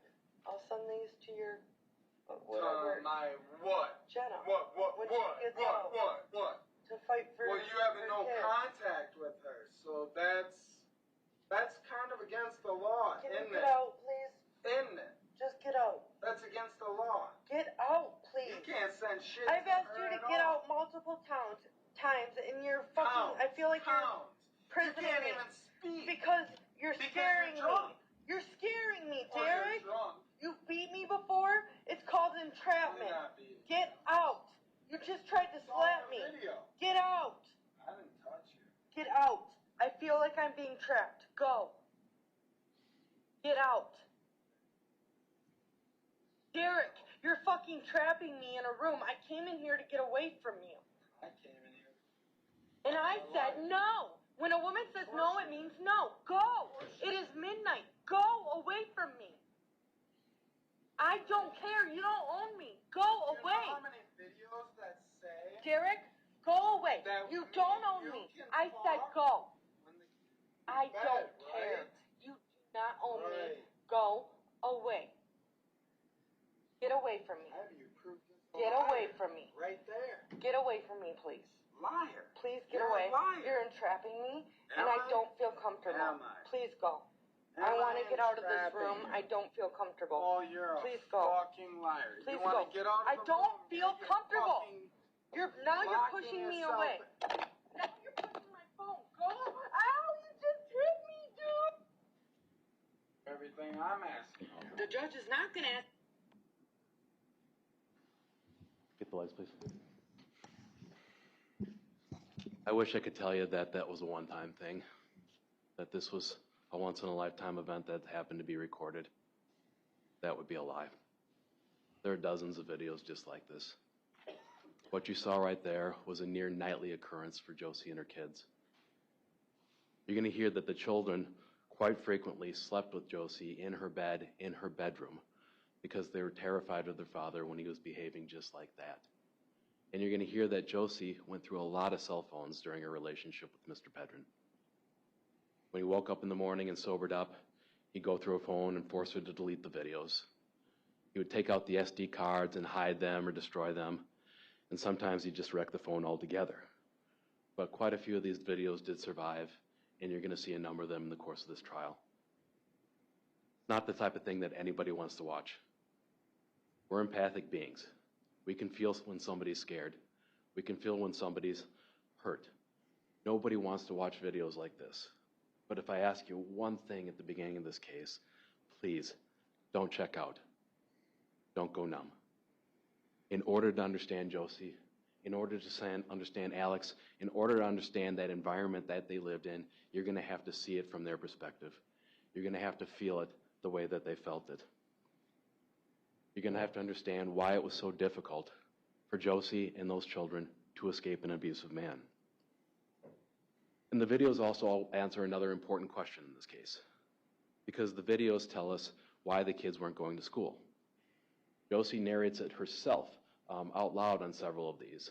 It's the middle of the night, and Derek is in there screaming at Josie and the children, midnight, 2 a.m., 3 a.m., screaming at the children as they're huddled up against Josie that their mother's just a whore because she doesn't want to take him back. Screaming at her that he wants to fix their relationship and thinking that the best way to do it is get drunk and high and berate everybody else in the family. Josie says it out loud herself several times. This is a bad environment. Maybe once we're finally broken up, the kids can start going to school. Because every night, this is my life. you standing over me drunk, you not letting us sleep, you abusing me and the kids every single night.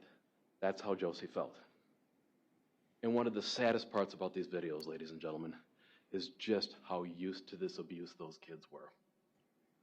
You're going to see footage of Josie's son, Brantley, 5 years old, when his dad starts screaming at his mother because she wasn't providing him with enough tax or help doing his taxes, and screaming at Brantley that his mom is just a fucking nutcase.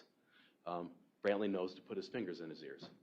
The kids are conditioned with that earmuff reflex, knowing that that's just what they do when their father acts like that. You're going to see video of Alex when he was still alive, looking sullen, submissive, scared, with his head down, trying not to pay attention to the fact that his dad was beating his mom up right in front of him. You're going to see video of Josie's son, Major, sobbing and crying and shaking, huddled inside of a closet because Derek had backed him into that position where he didn't even feel safe coming out of it. Perhaps the saddest moment that you're going to see in these videos as to how conditioned these kids were is Josie's son, Brantley, again.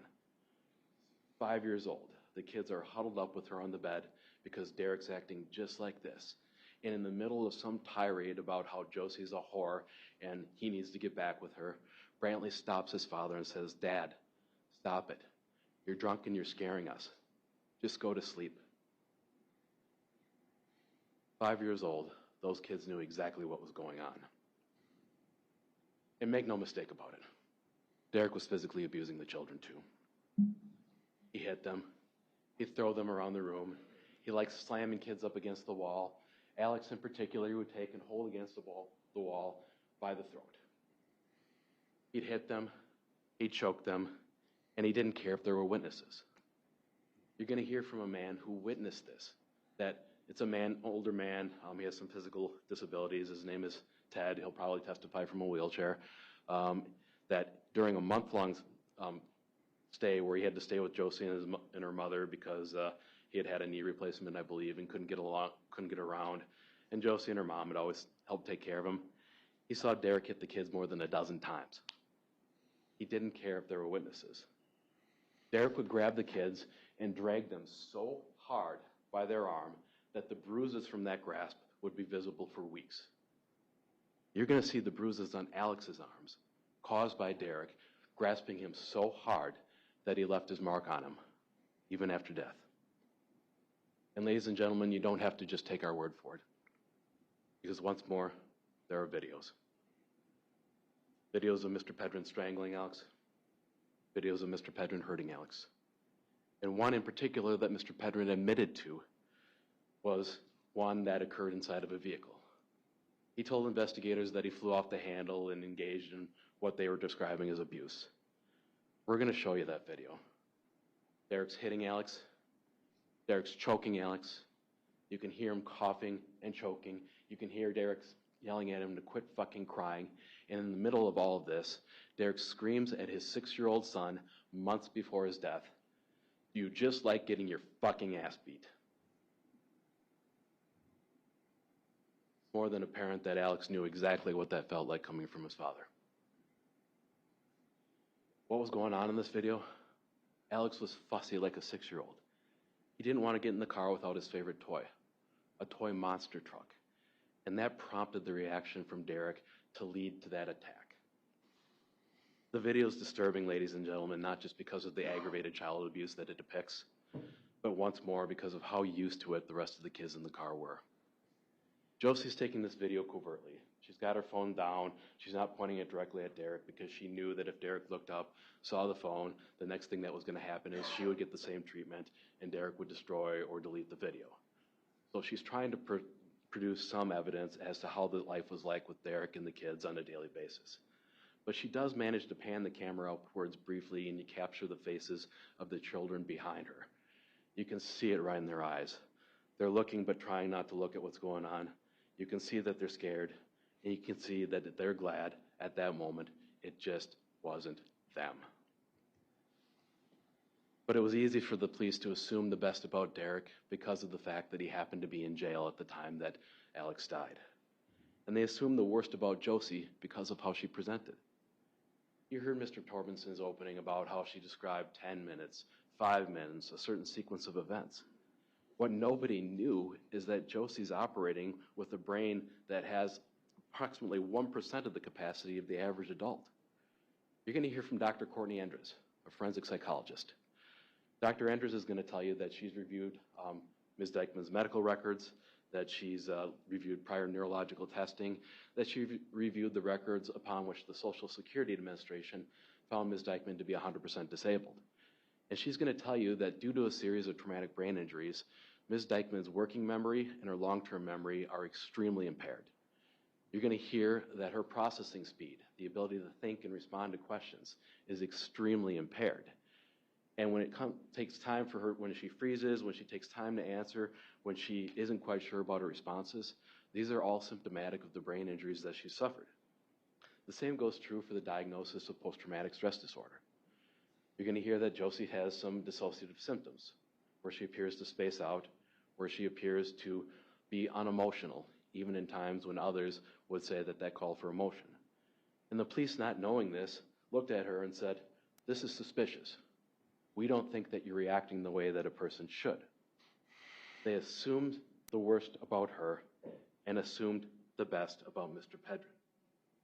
And what you're going to hear about this is that early on in this investigation, well before any of the evidence came back in its final form, the police and prosecutors met with Mr. Pedrin and said, "We think you're the victim and we're going to go after Josie.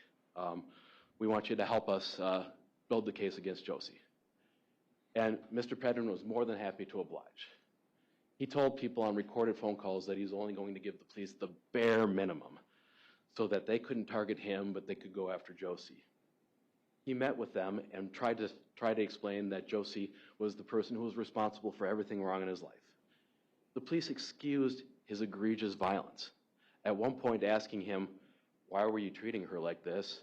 And his response was, "Oh, she's just a bitch who maintains a shitty attitude." No follow-up asked. They assumed the best about this man. And they assumed the best about him when he told egregious lies about the issue of Xanax. Xanax is a huge issue in this case, ladies and gentlemen, because it answers two important questions. How did Alex die, and who's responsible for it?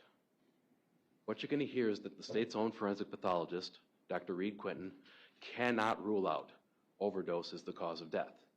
In fact, he's going to tell you he can't rule out accidental overdose as the cause of death in this case. You're going to hear more from Dr. Eric Christensen. Dr. Christensen is one of the leading pediatric forensic pathologists in the United States. And he's going to tell you that, in his opinion, it's extremely unlikely that Alex's internal injuries caused his death. Because in these cases, they look for a minimum blood quantity for death by exsanguination or bleeding to death internally. And that's approximately 1/3 of the child's blood.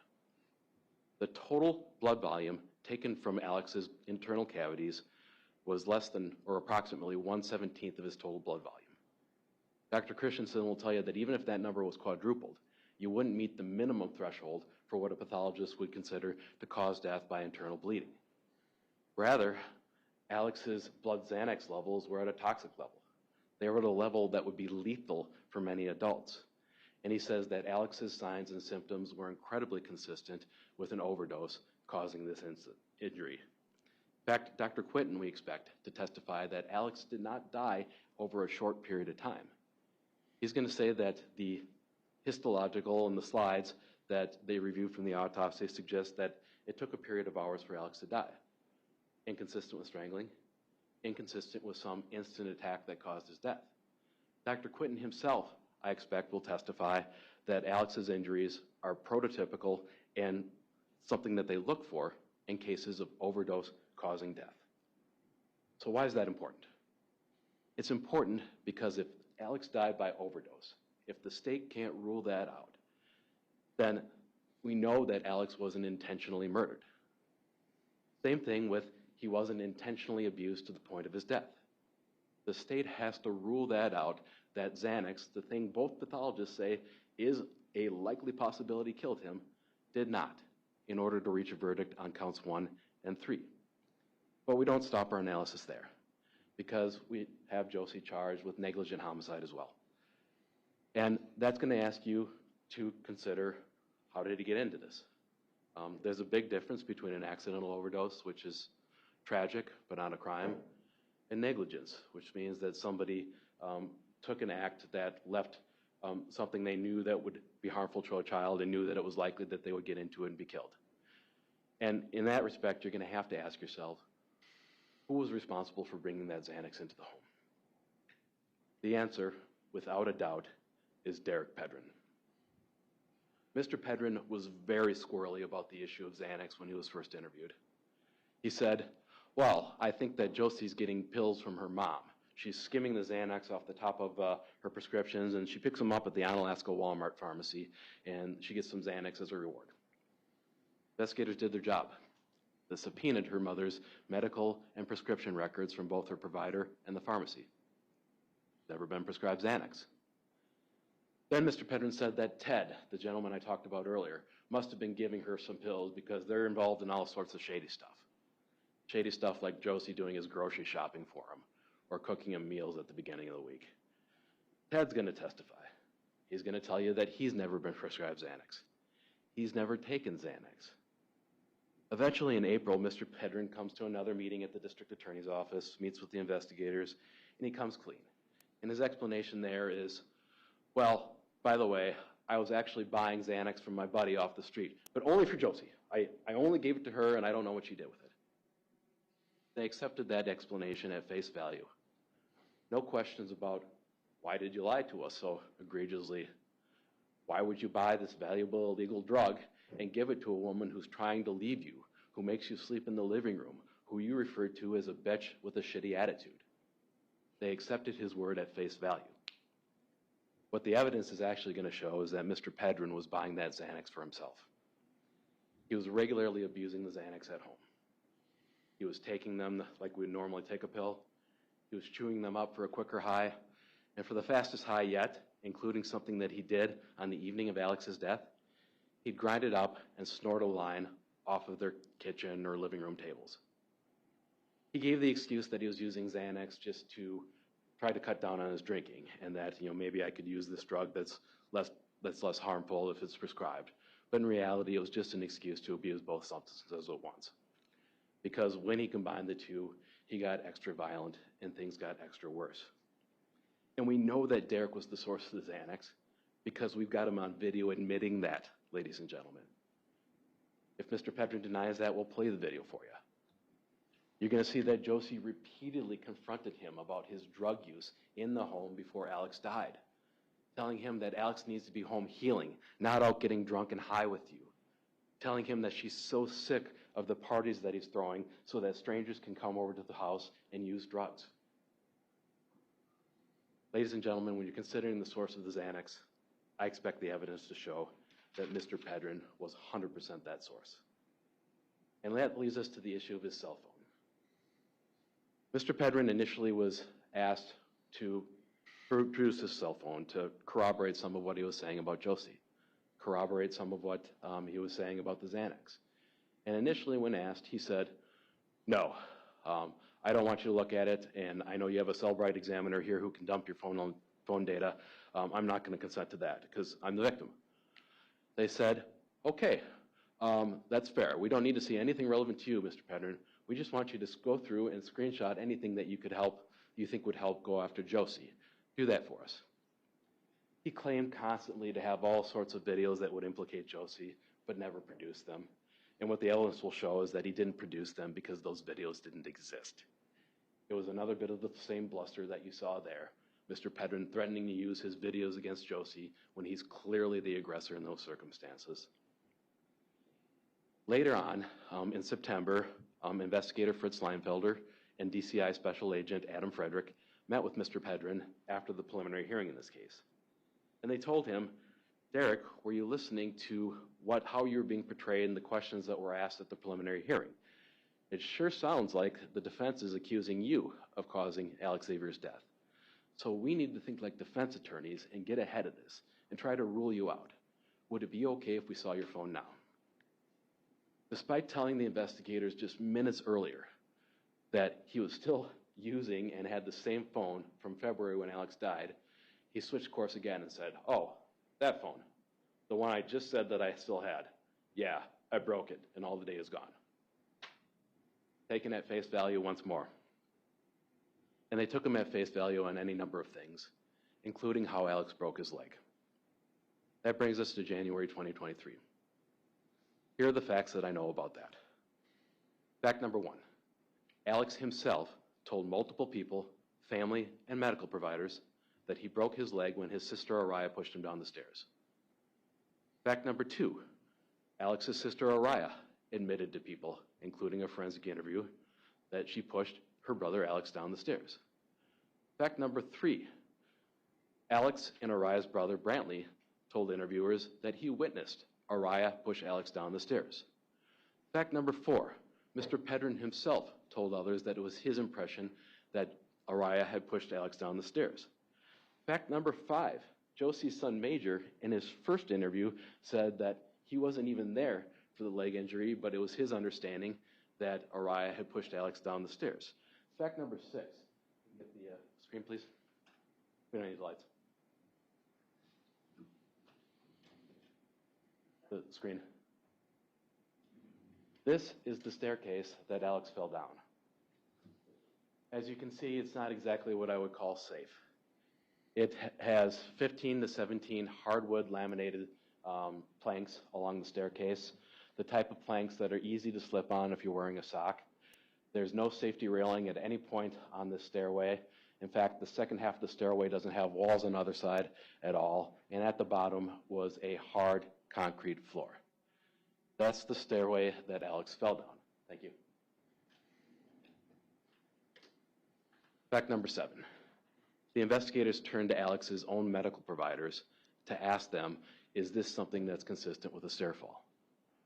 You're going to hear the words of orthopedic surgeon Dr. Jonathan Peterson. I say the words because tragically he passed away last year in October, but we still have his recorded interview.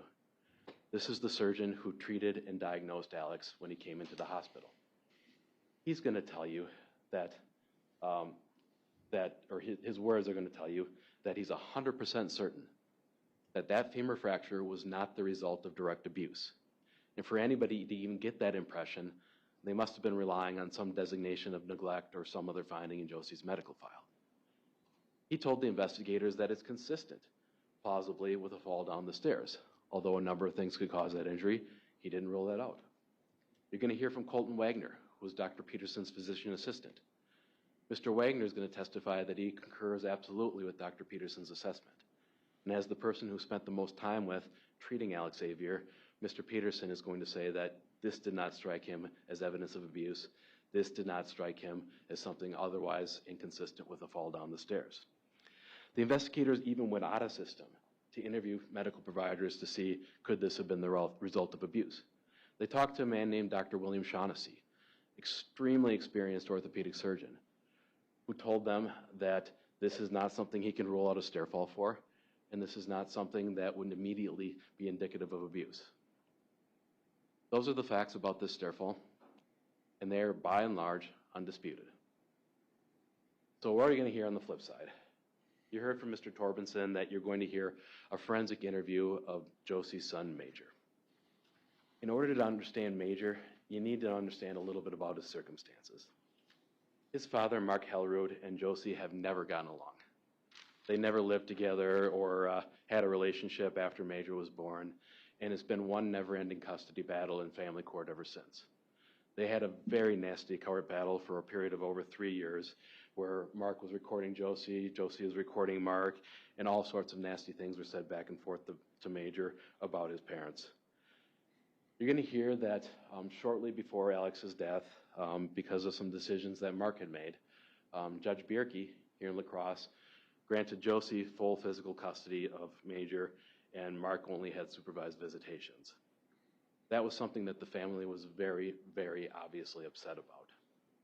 And as luck would have it, the exact moment that people were finding out that Alex had died was the moment that Josie's mother was transferring custody of Major over to his side of the family.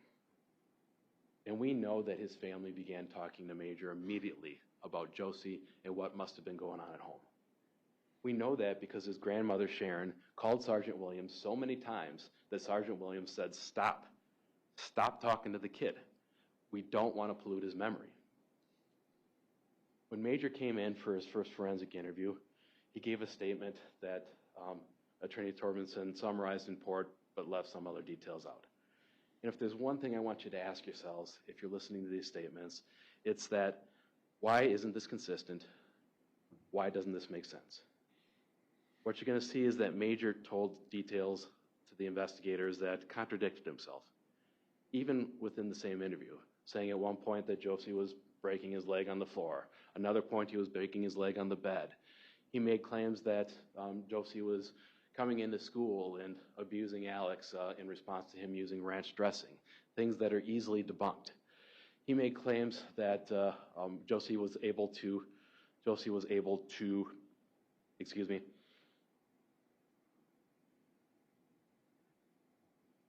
he made the claim that he was able to observe Josie breaking Alex's leg and under circumstances that are physically impossible in the house in order what he described there. And he described findings that are not consistent with what actually appeared on the autopsy. Major's story changed significantly between interview number 1 and interview number 2. Interview number 1, he's telling the investigators that he only was aware that Alex had fallen down the stairs and broken his leg. Interview number 2, after talking some more with his family, he comes back in and says, no, I saw Mom break his leg by bending it backwards. Listen to his testimony. It's an important piece of this case, but ask yourself those questions. Why isn't this consistent? Why doesn't that make sense? Major, of course, has been in the sole custody of Mark for the last 3 years. Josie hasn't seen him, spoken with him, or interacted with him at all. So I don't know what he's going to present. But I do know for a fact that the family has been talking negatively about Josie to Major. The same thing can be said about Josie's son, Brantley. Now, Brantley's interview is a little bit easier. Brantley was described by the law enforcement officers who viewed his forensic interview as appearing to make things up. And that's one of the things that Josie loved about him. She loved that he had a big imagination and that they could tell each other silly stories. Here's what he said about Alex's death. That his bully from school put poisonous red Sprite inside of the drain of their shower. That poisonous red Sprite came out of the shower drain and into a Minecraft cup. That Alex then drank and Brantley watched as Alex turned into a green monster and then watched as the green monster died. He also claimed that Josie would punish Alex by making him walk outside on his broken leg picking up dog poop. There was no dog. There was no dog poop. And finally, he claimed that Josie had a cache of a paddle or spoon to beat the children with, along with a cache of diamonds and firearms inside of a secret door in his brother Zayden's room. Needless to say, that house was searched, and there was no cache of diamonds, firearms, and a paddle to beat the children with. Listen to Brantley's testimony, but ask yourselves, why doesn't this make sense? Why isn't this consistent? Why isn't this consistent with the things that we know about this case for sure? And also remember that Brantley and Araya have been in the sole custody of Derek Pedrin for the last 3 years. Neither Josie nor her family has been permitted to see, speak with them, not even send them a Christmas card. That's the person that they've been living with.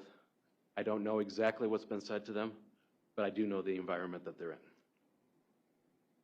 So after Alex fell down the stairs, Josie ran over to see what the commotion was, and she saw Alex lying at the bottom of that concrete staircase. She picked him up, she brought him upstairs, and she thought, I'm not sure what to do. Maybe this isn't as bad as it seems.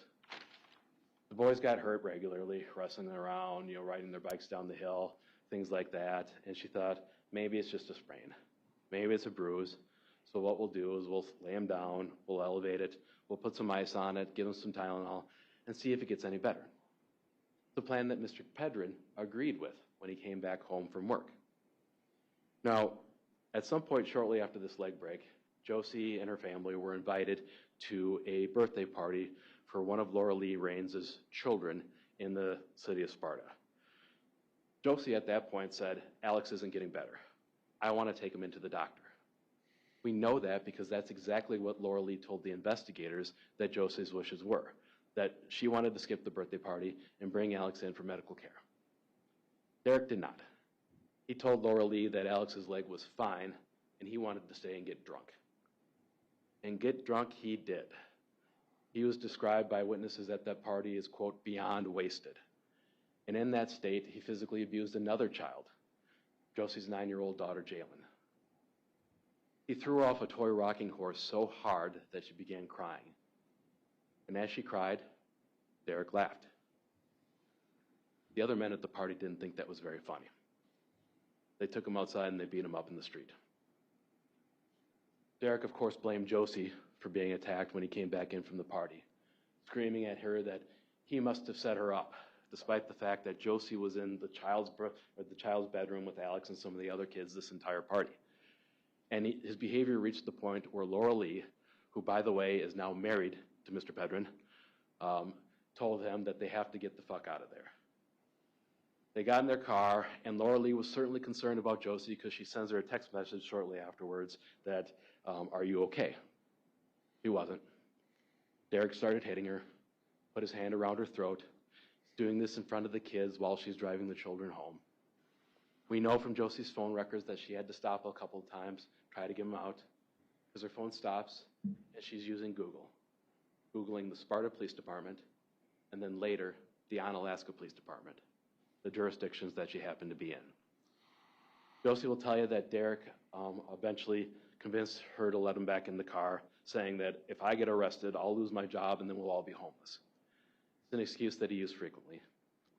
She got them all back home, and there Derek did to her exactly what he wanted to do in the vehicle. He beat her to a pulp. He beat her to the point that she couldn't get herself off of the floor. Now, after a while, it was ultimately Josie who made the decision to bring Alex into urgent care. Derek had the opportunity, and he chose not to do it. He didn't make it very easy on her. He controlled access to the family's vehicle. Josie is somebody who had to go out and borrow a vehicle from her friend Ted. She had to get all the kids in there, pick Alex up, and bring him over to urgent care. And she didn't do this without some apprehension, because Josie, as you'll hear, has a history of neglecting another child. I am not going to sugarcoat this at all. Between 2011 and 2013, Josie and her partner at the time, Dustin Barnes, had 3 young kids. She was between 19 and 20 years old during this time frame. And during that time, they were both addicted to drugs. All that they cared about was getting their next fix. Josie will be the first one to tell you that she wasn't a mother at all to any of her kids in that position. And as a result, Dustin's young daughter, Haley, ended up getting seriously injured and needed to be hospitalized on a couple of occasions. Now, what you need to know about this case is that Josie and Dustin were both prosecuted for neglect as party to a crime, meaning that they failed to take good care of her. Josie and Dustin pleaded guilty to neglect because they are in fact guilty. Josie herself would tell you that in 2013 she would never call herself a mother. But later on, as she got her sobriety under control, as she got into a better life and a better mindset, she grew into the mother that she wanted to be. Now, you're going to hear that every single person who was in and out of that split-level home with Josie and Dustin was interviewed. And every single one of them told the police that they never saw Josie physically abusing Haley. This was not a case involving physical, intentional abuse. It was a case involving failure to appropriately supervise and care for that child. Judge Levine will give you some careful instructions on this. And he's going to tell you that the one thing that you can't use this evidence for is what we're perhaps most inclined to do. You cannot assume that because Josie and Dustin didn't take good care of Dustin's daughter in 2013, that it makes it more likely that she physically abused or murdered Alex in 2023. You're going to have a very limited set of circumstances that you can use this to consider, including identity or modus operandi, which Judge Levine will explain to you. And the legislature says that this is relevant, so you should listen to it. But what you should also consider is asking yourselves, what does this tell us about the big questions here?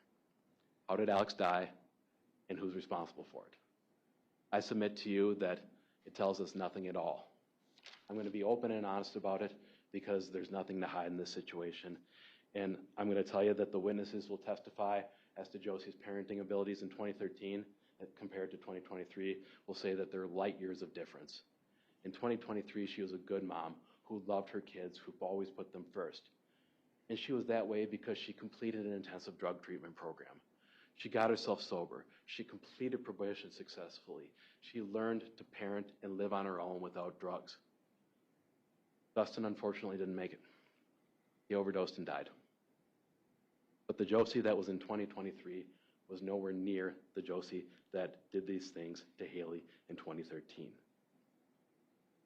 Now, after Alex broke his leg, he went into urgent care. And Josie was nervous about that because of her history of neglect. It's something that's in her medical file. It's something that's come up before. And what you're going to see is that she was right to be nervous about that. For whatever reason, Mayo records their provider phone calls. And you're going to get a chance to hear what they were saying about Josie based on that designation in her file. That her sentence was too light. That she's a bad mom. That she shouldn't have had any more kids being such a bad mom. And they immediately called CPS and the police to come in and investigate Alex as a suspicious case. Josie cooperated with CPS. She talked to them. She gave them some information about Alex's injuries. They cooperated throughout the course of the CPS investigation. And at one point, as you're going to hear, the worker, Sarah Wagner-Barton, talked to Alex about discipline in the home. Who's the only person that Alex said was hitting him in that home? Alexavier Pedrin. He didn't say a word about Josie spanking or hurting him.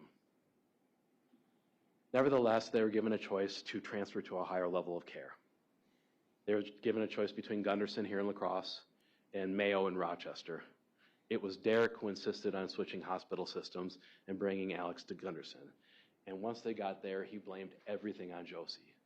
He berated her, said that this is your fault that he got injured. A real mother would have been watching their children every second of the day, and they should never get hurt. He's screaming at her that this is her fault, that CPS is involved. And if the kids get taken away, she's going to be the one that's to blame. He berated her to the point that she locked herself sobbing in the bathroom in Alex's hospital room.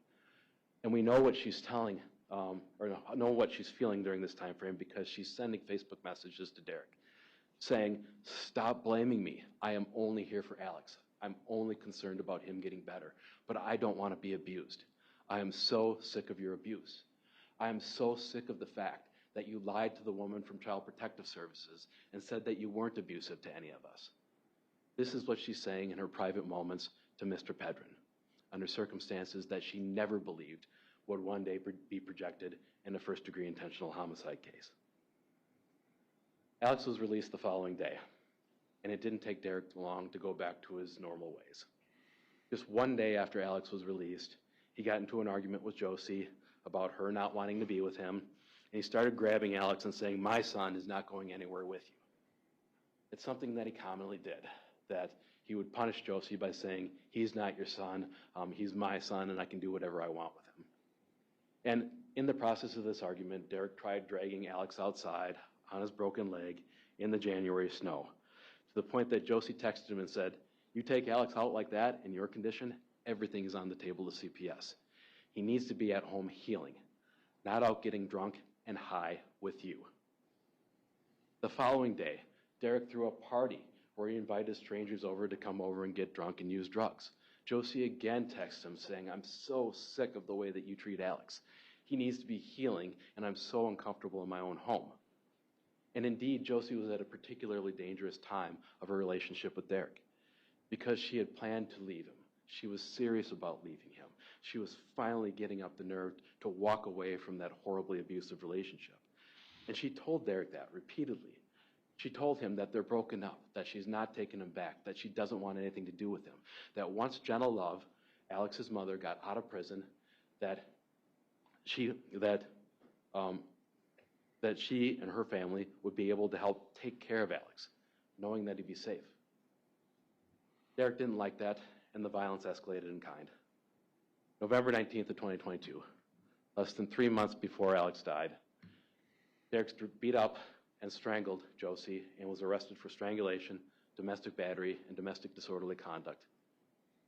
He had again gotten into an argument with Josie, saying that she can't take Alex with her to a rummage sale because he's his son. Josie took the other kids to the rummage sale, came back, and when she returned, Derek and Alex were still there. Alex was on the floor eating a bag of chips, and Derek was passed out completely next to him on the living room floor. She got the kids upstairs quietly because she knew what happened next. Eventually, Derek woke up when Josie was trying to cook them a real dinner other than just chips. And in Derek's mind, Josie was at fault because she used hamburger meat that he had purchased with his own money. He beat her up. He strangled her. He hit her. He did the same thing to Alex, as Josie said in that 911 call. And then he was eventually arrested. Derek was released the next day, and that's the next time that she saw him. There was never any no contact condition, criminal bond, or restraining order that would keep him away. He would violate them all. And as Josie became more and more apparent that she's not taking him back, that when things are sorted with Alex, when things are sorted with their lease, that she's out of there with the kids, he became more and more flustered. He became more and more desperate. You're going to see the text documenting this violence escalating leading up to Alex's death. February 1st, 2023, 10 days before Alex died, Josie texts Derek that she's so frightened of him. She doesn't know what she can say or do or where she can go in her own home that won't provoke violence from him. She's too scared to even go to sleep in her own home because of his behavior. The text continues, saying that she's scared of how he treats Alex throughout this period of time. Until Derek is arrested again on February 7th of 2023. This one we have video of. You're going to see it. You're going to see how Derek looked and how he acted. And you're going to see that Derek is visibly drunk and high out of his mind. The kids are huddled around Josie in that bedroom. They look scared. And Derek's in there saying, you need to fix this relationship with me. You need to be an adult and work things out with me. And when Josie says no, he turns to the children, his own young children, and screams, your mom's a whore. He tells Josie that he hopes that she dies. He pulls down this curtain that she has put up as kind of a makeshift door over her bedroom, and he screams at Josie's daughter, Jalen, your dad is dead, and Josie murdered him. Jalen didn't know that her biological father had passed away at that point. That was the first that she found out. He screams at Josie's son, Major, that Josie is the reason he doesn't get to see his father anymore, because she fucked him over in family court. And the behavior kept up until Josie was able to call 911. Mr. Pedrin ran, he usually did, and the police were able to coax him out of the woods where he had run into and take him into jail. The next day, he was released by Judge Scott Horn here in La Crosse with a condition on his bond, not to return home, not to have contact with Josie. The next time that Josie saw him was immediately after he was released. There was never a condition that would keep him away. And Josie even texted Derek saying, when she learned that he was home, saying, you really need to be following the no contact. He didn't care. It was his home. It was his family. He was going to do whatever he wants. Which brings us to February 10th of 2023. Josie wasn't feeling particularly well that day. She had a UTI that was causing her to pee blood. She was recovering from COVID. She didn't have her thyroid medications, and she was feeling out of sorts. Rather than loading up all the kids who had a day off from school that day and bringing them into urgent care, she struck a compromise. She spoke with her mother, asked her to take 2 of the kids overnight because having 3 kids at home would be easier than having 5 kids at home. She asked her friend Laura Lee to bring her some spare antibiotics, hoping that that would knock the UTI out. She was able to make a McDonald's run and get some McDonald's for the kids for lunch. But despite feeling under the weather, she was actually pretty optimistic because she'd been introduced to a man, Rafael Porfirio, by way of his daughter at that birthday party in Sparta where Derek had gotten beaten up. She had the impression that this would be a good man, somebody who would treat her well, somebody who would treat the children well, and she just wanted to get to know him. She hadn't even met the man yet, but the 2 of them were planning a first date the next day. She's Googling good places to get coffee near me. She's Googling some phrases to flirt with him. She's taking some flirty pictures and sending them to him. And she's talking to Laura Lee, excited that she's meeting somebody that might be somebody better than Derek Pedrin. Nobody who interacted with Josie on February 10th of 2023 described her as angry. They certainly didn't describe her as angry or upset with Alex. Josie will tell you that when she saw Alex, she didn't see Jenna, his mother. She didn't see Derek, his father. She saw Alex, the sweet little boy that she had grown to love. And that's how she appeared to everybody who interacted with her on that day. Derek, on the other hand, wasn't having such a good day. He was arguing with Josie over Facebook Messenger most of the afternoon. And when he got home, some point shortly after 5, he was primed for a fight. Only the first person that he encountered wasn't Josie. It was Alex. And Alex had done something that in Derek's mind was unforgivable. Derek came over and saw that Alex had had an accident in his pants. He hadn't been feeling well. He'd been throwing up for a couple of days. The family was getting over COVID. And he had a bout of diarrhea. Josie's going to tell you that that's no big deal for her.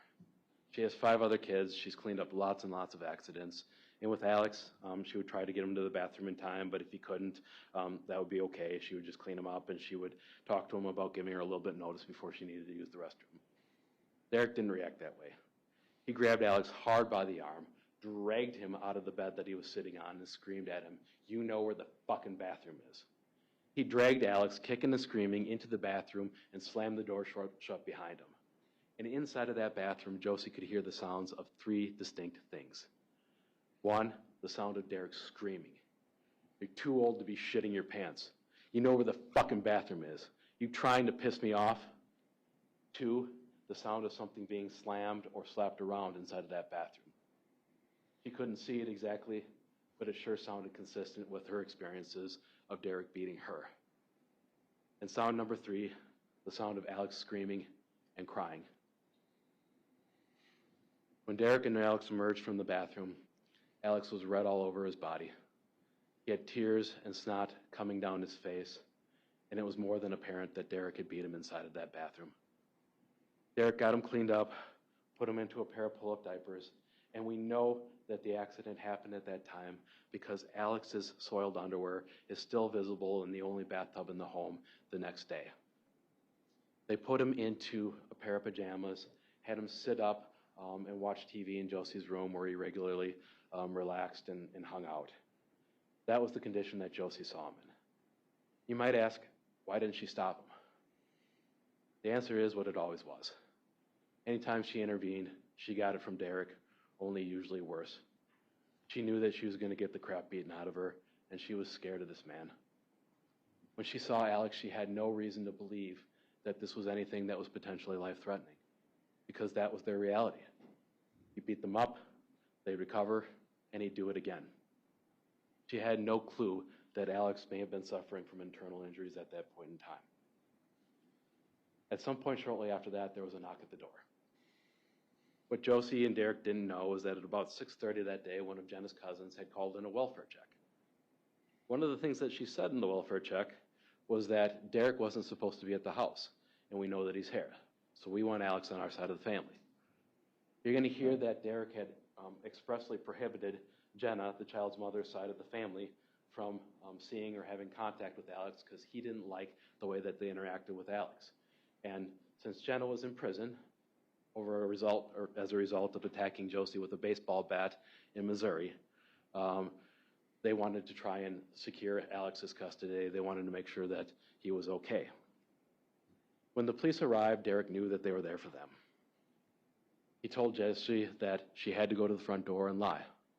Say, "Don't tell him I'm here. I don't want to go to jail. I don't want to get arrested. I don't want to lose my job." Josie's not going to lie to you. She's going to say that she lied to the police. She went out there and she did it. The reason is why. Because if she hadn't done what Derek did, she knew he was getting out the next day, and she knew that he was going to give her the beating that he wanted to give her in that moment. She lied for him regularly under those circumstances. She lied about a 911 hang-up call in Houston County, where the police arrived after Derek had beaten her in front of the children and said, "One of the kids accidentally did this," because he was sitting there threatening to kill them all. So Josie lied to the police. She sat and talked with Sergeant Cernine for approximately 15 minutes outside of the door to the home before he came back in. And in this time frame, the 15 minutes that she was talking to Sergeant Cernine, we know that Alex went from upright and watching television to nearly comatose by the time that Sergeant Cernine came in. Now, there are a couple of different possibilities that you're going to hear about in the course of this trial. Number one is that the medical evidence suggests the possibility that Alex had a concussion from whatever had happened inside of that bathroom. Number two, the medical evidence suggests that somebody had administered him a Xanax, causing him to be in that state in such a short period of time.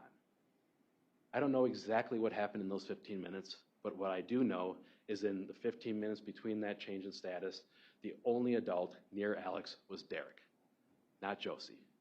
She was up front talking to the police. During the welfare check, Sergeant Cernine shines a flashlight in Alex's face. He says, "Mom, I'm scared." Josie holds his hand. She comforts him. She's there for him like any other mom would be. Derek doesn't ask about Alex at all.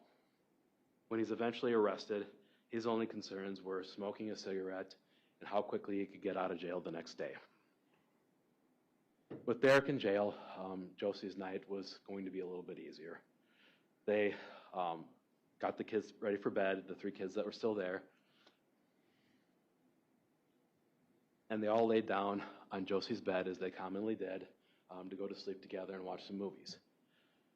Brantley and Alex in particular liked movies by the Olsen twins because people thought that they were twins with how similar the two of them looked.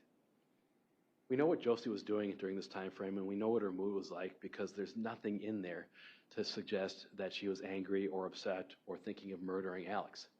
In fact, she had arranged with her mother to take Alex and the other 2 kids for a couple hours the next day so she could go on this first date. She's excited about her date. She's texting back and forth with this man. She's trying to get to know him. She's Googling good date ideas. She's talking to her friend Laura Lee about how excited she is to meet this man. And at a certain point in time, we know that she's taking these adorable selfie pictures with her son Brantley laying next to her in bed. Can I get the screen up again, please? This, ladies and gentlemen, is what Josie Dikeman looked like in the same bed, in the same bedroom, at the same time that the state alleges that she murdered her other child. Thank you.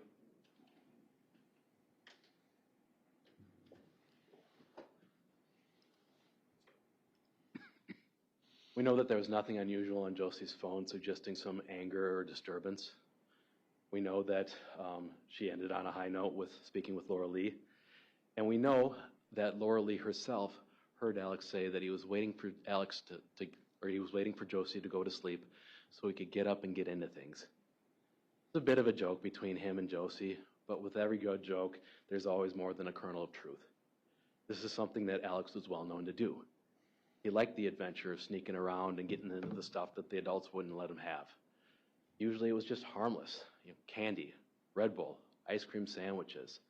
Josie had even texted Derek after he broke his leg saying, "One of us really needs to be awake with him or by him at all times because he was sneaking around last night and I'm worried that he's going to fall and re-injure his leg. Like, please do something about this, Derek, when I'm not around and make sure that he's not getting hurt." Josie had no idea that that would be the last thing that Alex ever said. She had no idea that Alex knew where Derek had stored his Xanax. Now we know that Josie slept for about 6 hours from her cell phone. Had a motion detector on it, could tell if it's being held or moved around, and there was no activity. She slept from about 3 until about 9 a.m. And when she woke up, there's nothing in her cell phone activity that remotely suggested that she had just beaten a child to death the night before. She's going about the ordinary course of business, responding to some innocuous text message about a swing that her friend Laura Lee had sent her, saying that it would be a good sensory tool for her autistic child. The only time that we can figure out that something wrong was happening was after the fact that Josie looks over and sees only 2 kids in the bed.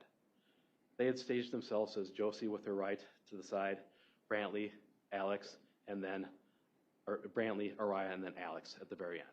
The reason that Alex was on the end was because with his broken leg, they wanted to have a walker available for him so that if he needed to get up at night, she could get to him without hopefully waking the other 2 kids up. And when she looked over, she saw that Alex was missing. thought, where did he go? What happened to him? Did he fall down trying to go to the bathroom? Did he try to get someplace else in the house? Did he fall off the bed? And when she got up and walked around the bed, she saw Alex. And it was immediately apparent to her that Alex was gone. He was cold, pallid. The blood was pooling in his face already. He was already in the beginning of rigor mortis, where the body stiffens up. She very quickly got the other two kids out of the room, and she frantically tried to remember some CPR lesson she had taken when she was young, pushing on his chest, but having no result. Foam came out of Alex's mouth as she did so, and Josie formed the initial impression he must have gotten into her medications. She panicked, she sobbed, she held him, she told him how sorry she was for not being awake when he gotten into whatever he had gotten into. She picked him up and put him on the bed, cried with him some more, because she knew that would be the last time that she ever got a chance to hold Alex.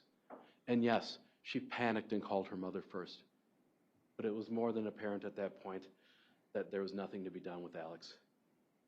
When Josie called 911, she told the first responders that exactly what her impression was.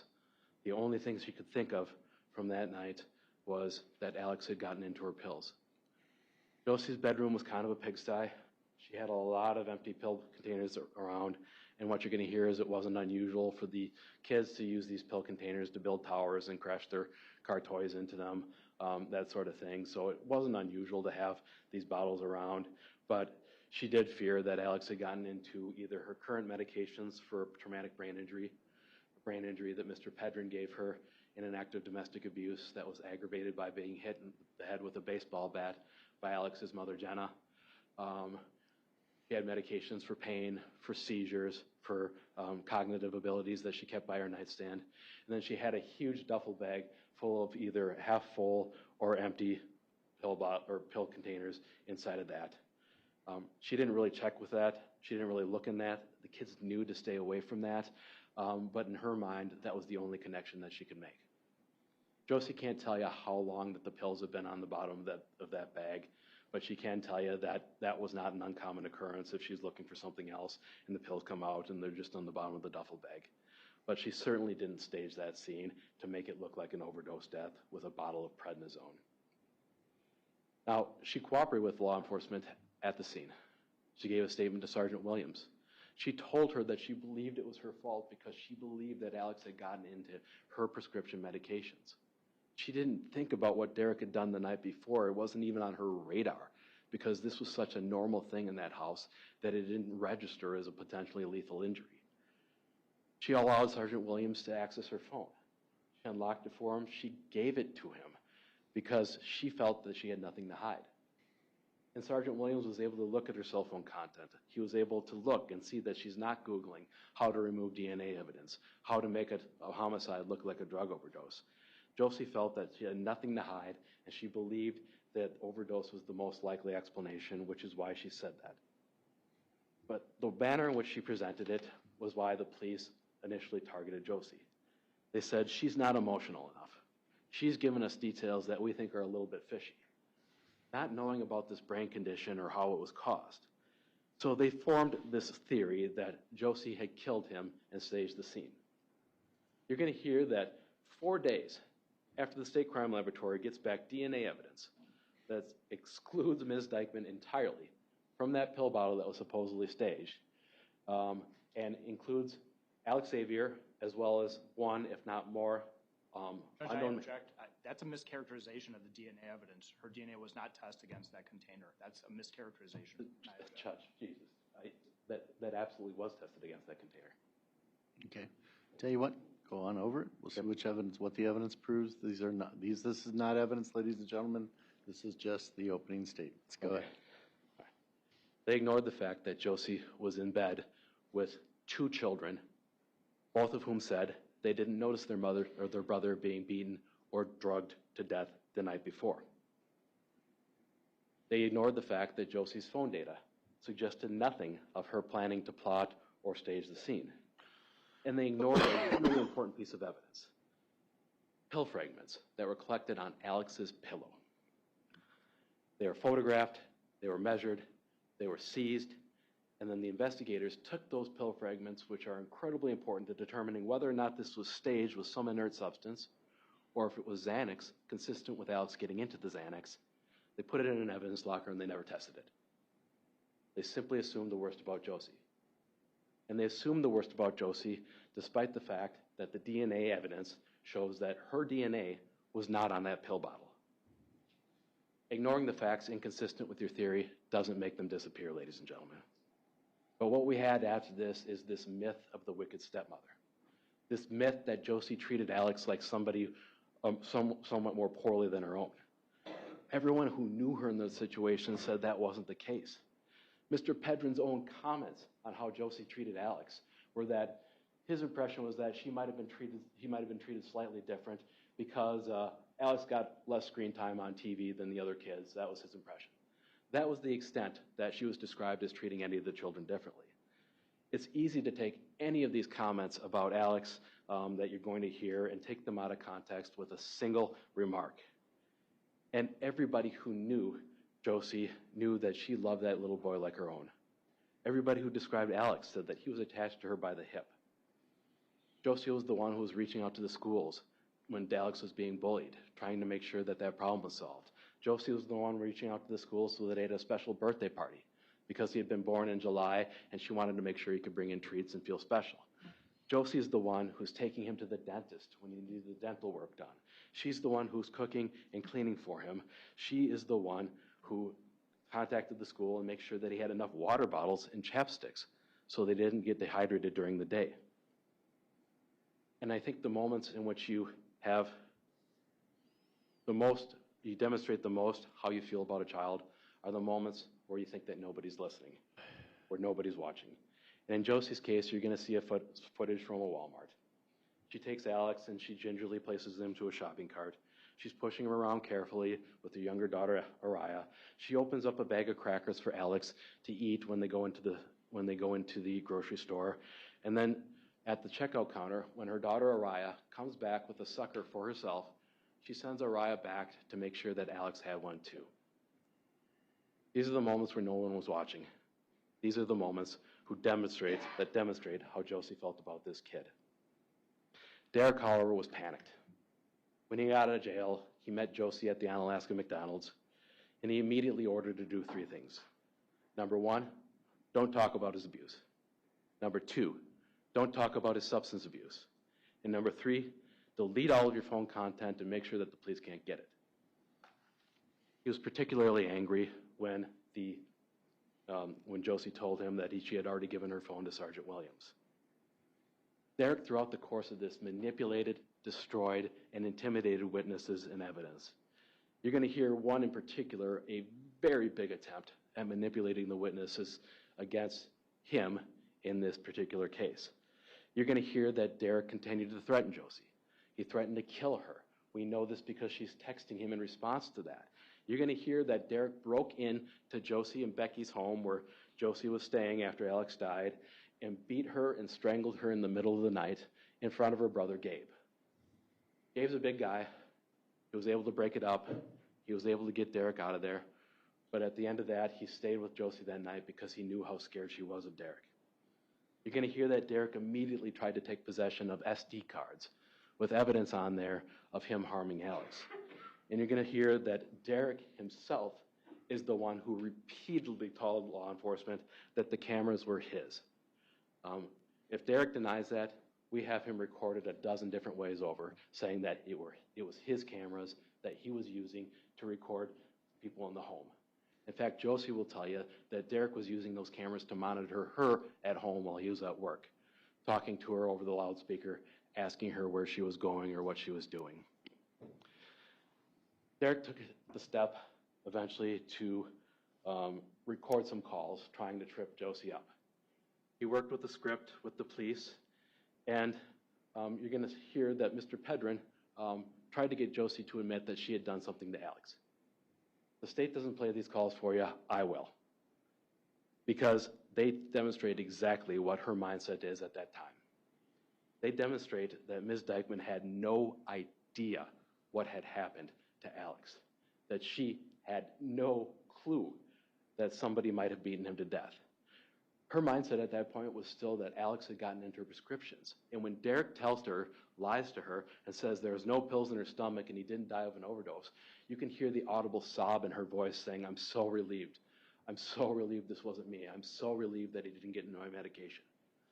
Listen to those calls, ladies and gentlemen, and ask yourselves, is this the mindset of somebody who believes that they had murdered or drugged a child to death the night before?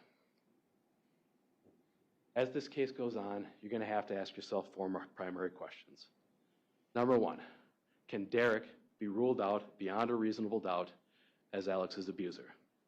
This is the only man who's been witnessed abusing Alex, the only one who's been video recorded doing so, the only one who's admitted to doing so to investigators, and the only one who Alex himself told investigators was spanking or hitting him. That's the man the state has to rule out. Question number two, can anyone rule out accidental Xanax overdose as the cause of death? You're going to hear from two pathologists, including the state's, who are both going to say they cannot. Question number three, can Derek Pedrin be ruled out as the source of the Xanax that killed Alexavier? I expect the evidence to more than establish that Derek cannot be ruled out. And question number four, does the state's theory make sense in light of the motives attributed to Ms. Dikeman? There's this myth of the wicked stepmother. There's this myth of the monster. But 3 years after the fact, Josie's finally going to be able to tell somebody the rest of this story.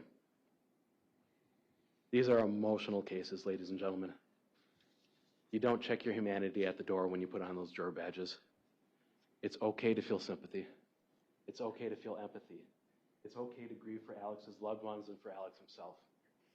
But at the same time as you're doing that, please, please, keep the logical sides of your brain turned on and use that as the thought process for evaluating this evidence. Because I promise you, when you're looking at the facts rather than the feelings, you're going to have some questions. You're going to have some concerns. Every single person is in this room for just one reason. Myself and my team, the state and their team, Judge Levine, the court staff, and the 14 EU. That's because the woman sitting next to us, she says that she's innocent. She says that she didn't do this. And at the close of this trial, I'll ask you to return with the only proper verdicts, those of not guilty. Thank you. Thank you. For about a half hour. You need a break right now for about 5-10 minutes. Yeah. If you do, we would try to get one witness in. Just to remind you, today we're going to just go to noon today because I have a different court hearing this afternoon. Tomorrow we'll start about the same time, and then except for Friday, I'd forgotten about one thing I have to do. We're going to start at 9:30 on Friday, just so you know. But so as you can see, there's a lot. We could start up with the testimony right now. I understand that you could do a couple quick.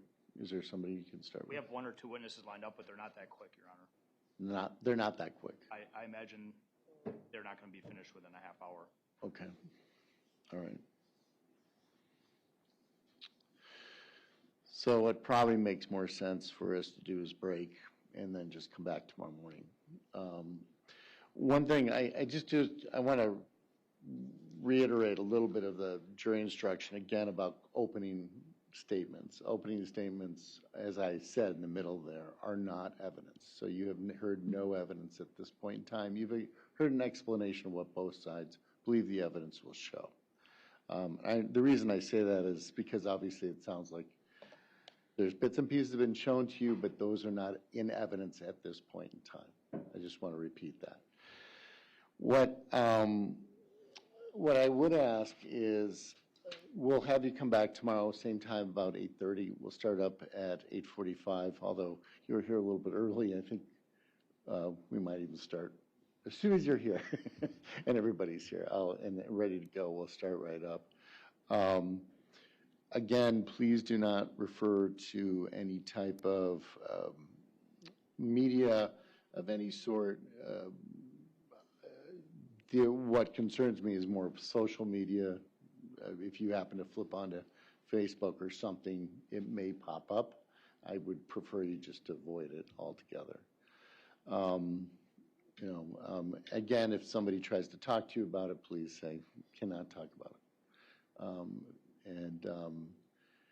This is a long trial, so it's going to take some time, and so hopefully people around you know you can't do that. Again, blame me. I'm fine with that.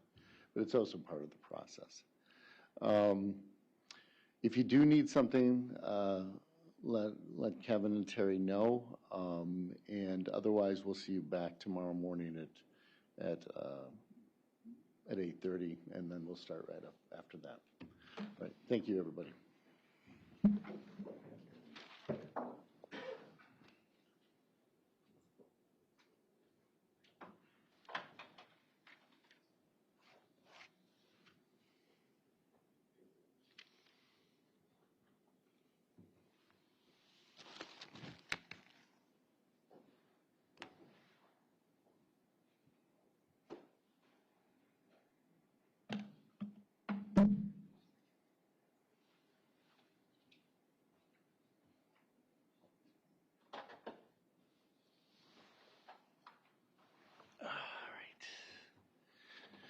All right, everybody have a seat.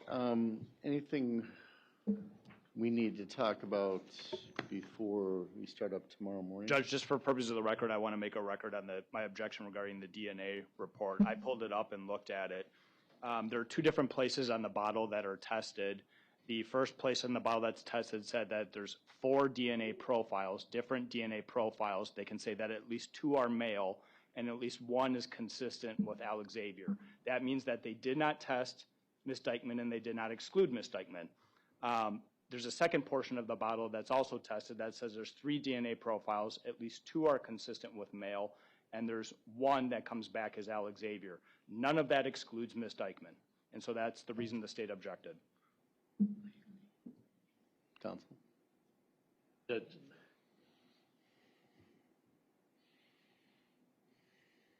Yeah, it was YSTR DNA only, Judge, male DNA. Say it again. YSTR DNA only, male DNA. On 2 of it says it gives the male breakdown versus not male breakdown, and the first part is 3 of 4 and the second is 2 of 3. Okay. Well, yeah. That seems like more of an evidentiary question to be resolved about what it means. You'll bring it in through your witnesses, and we'll go from there. The thing about opening statements is that they are not evidence, and evidence needs to be put on. There's a lot of assertions by both sides, and all that evidence has to be either supported by that comes into trial. It's not unusual for people to say things at openings that never come to fruition throughout the trial. But my hope is that, obviously that can be a problem. That's why, by the way, I repeated the opening statement jury instruction, because it sounded a very much, I'll say you both were on the edge of closing argument, I'll just say. We all know that that's just a reality of how things appear, but there was a lot of evidence presented, but at the same time, it's submitted as if it was really before the jury. And again, for everybody, especially live streaming individuals and the public, this is not evidence at this point. So, I believe the jury understands that pretty strongly. Can I ask, who do you intend to call tomorrow morning? We're debating that currently. We're trying to, because if it was today, we're going to try and do relatively short witnesses. If it's tomorrow, we're not exactly sure. Okay. So, again, the question on the other acts issue, that would not be till later? Not looking to address that anytime soon. Okay. And then, Mr. Zacher, anything from your perspective about this morning? No, Judge, I apologize for my reaction. I was listening to whispering at the state's table, and I hadn't objected to the state's opening, so it caught me off guard. Okay. Is there anything you need to address other than that? No. Okay. So one thing I did tell Mr. Zacher yesterday, and I'll let you both know, unfortunately, because we use the tables for our treatment court, take your stuff. Don't leave it in here. Not that anybody will play with it, but I'd rather you take your stuff so it's not an issue. Okay, we will see you tomorrow morning at 8:30. That's good.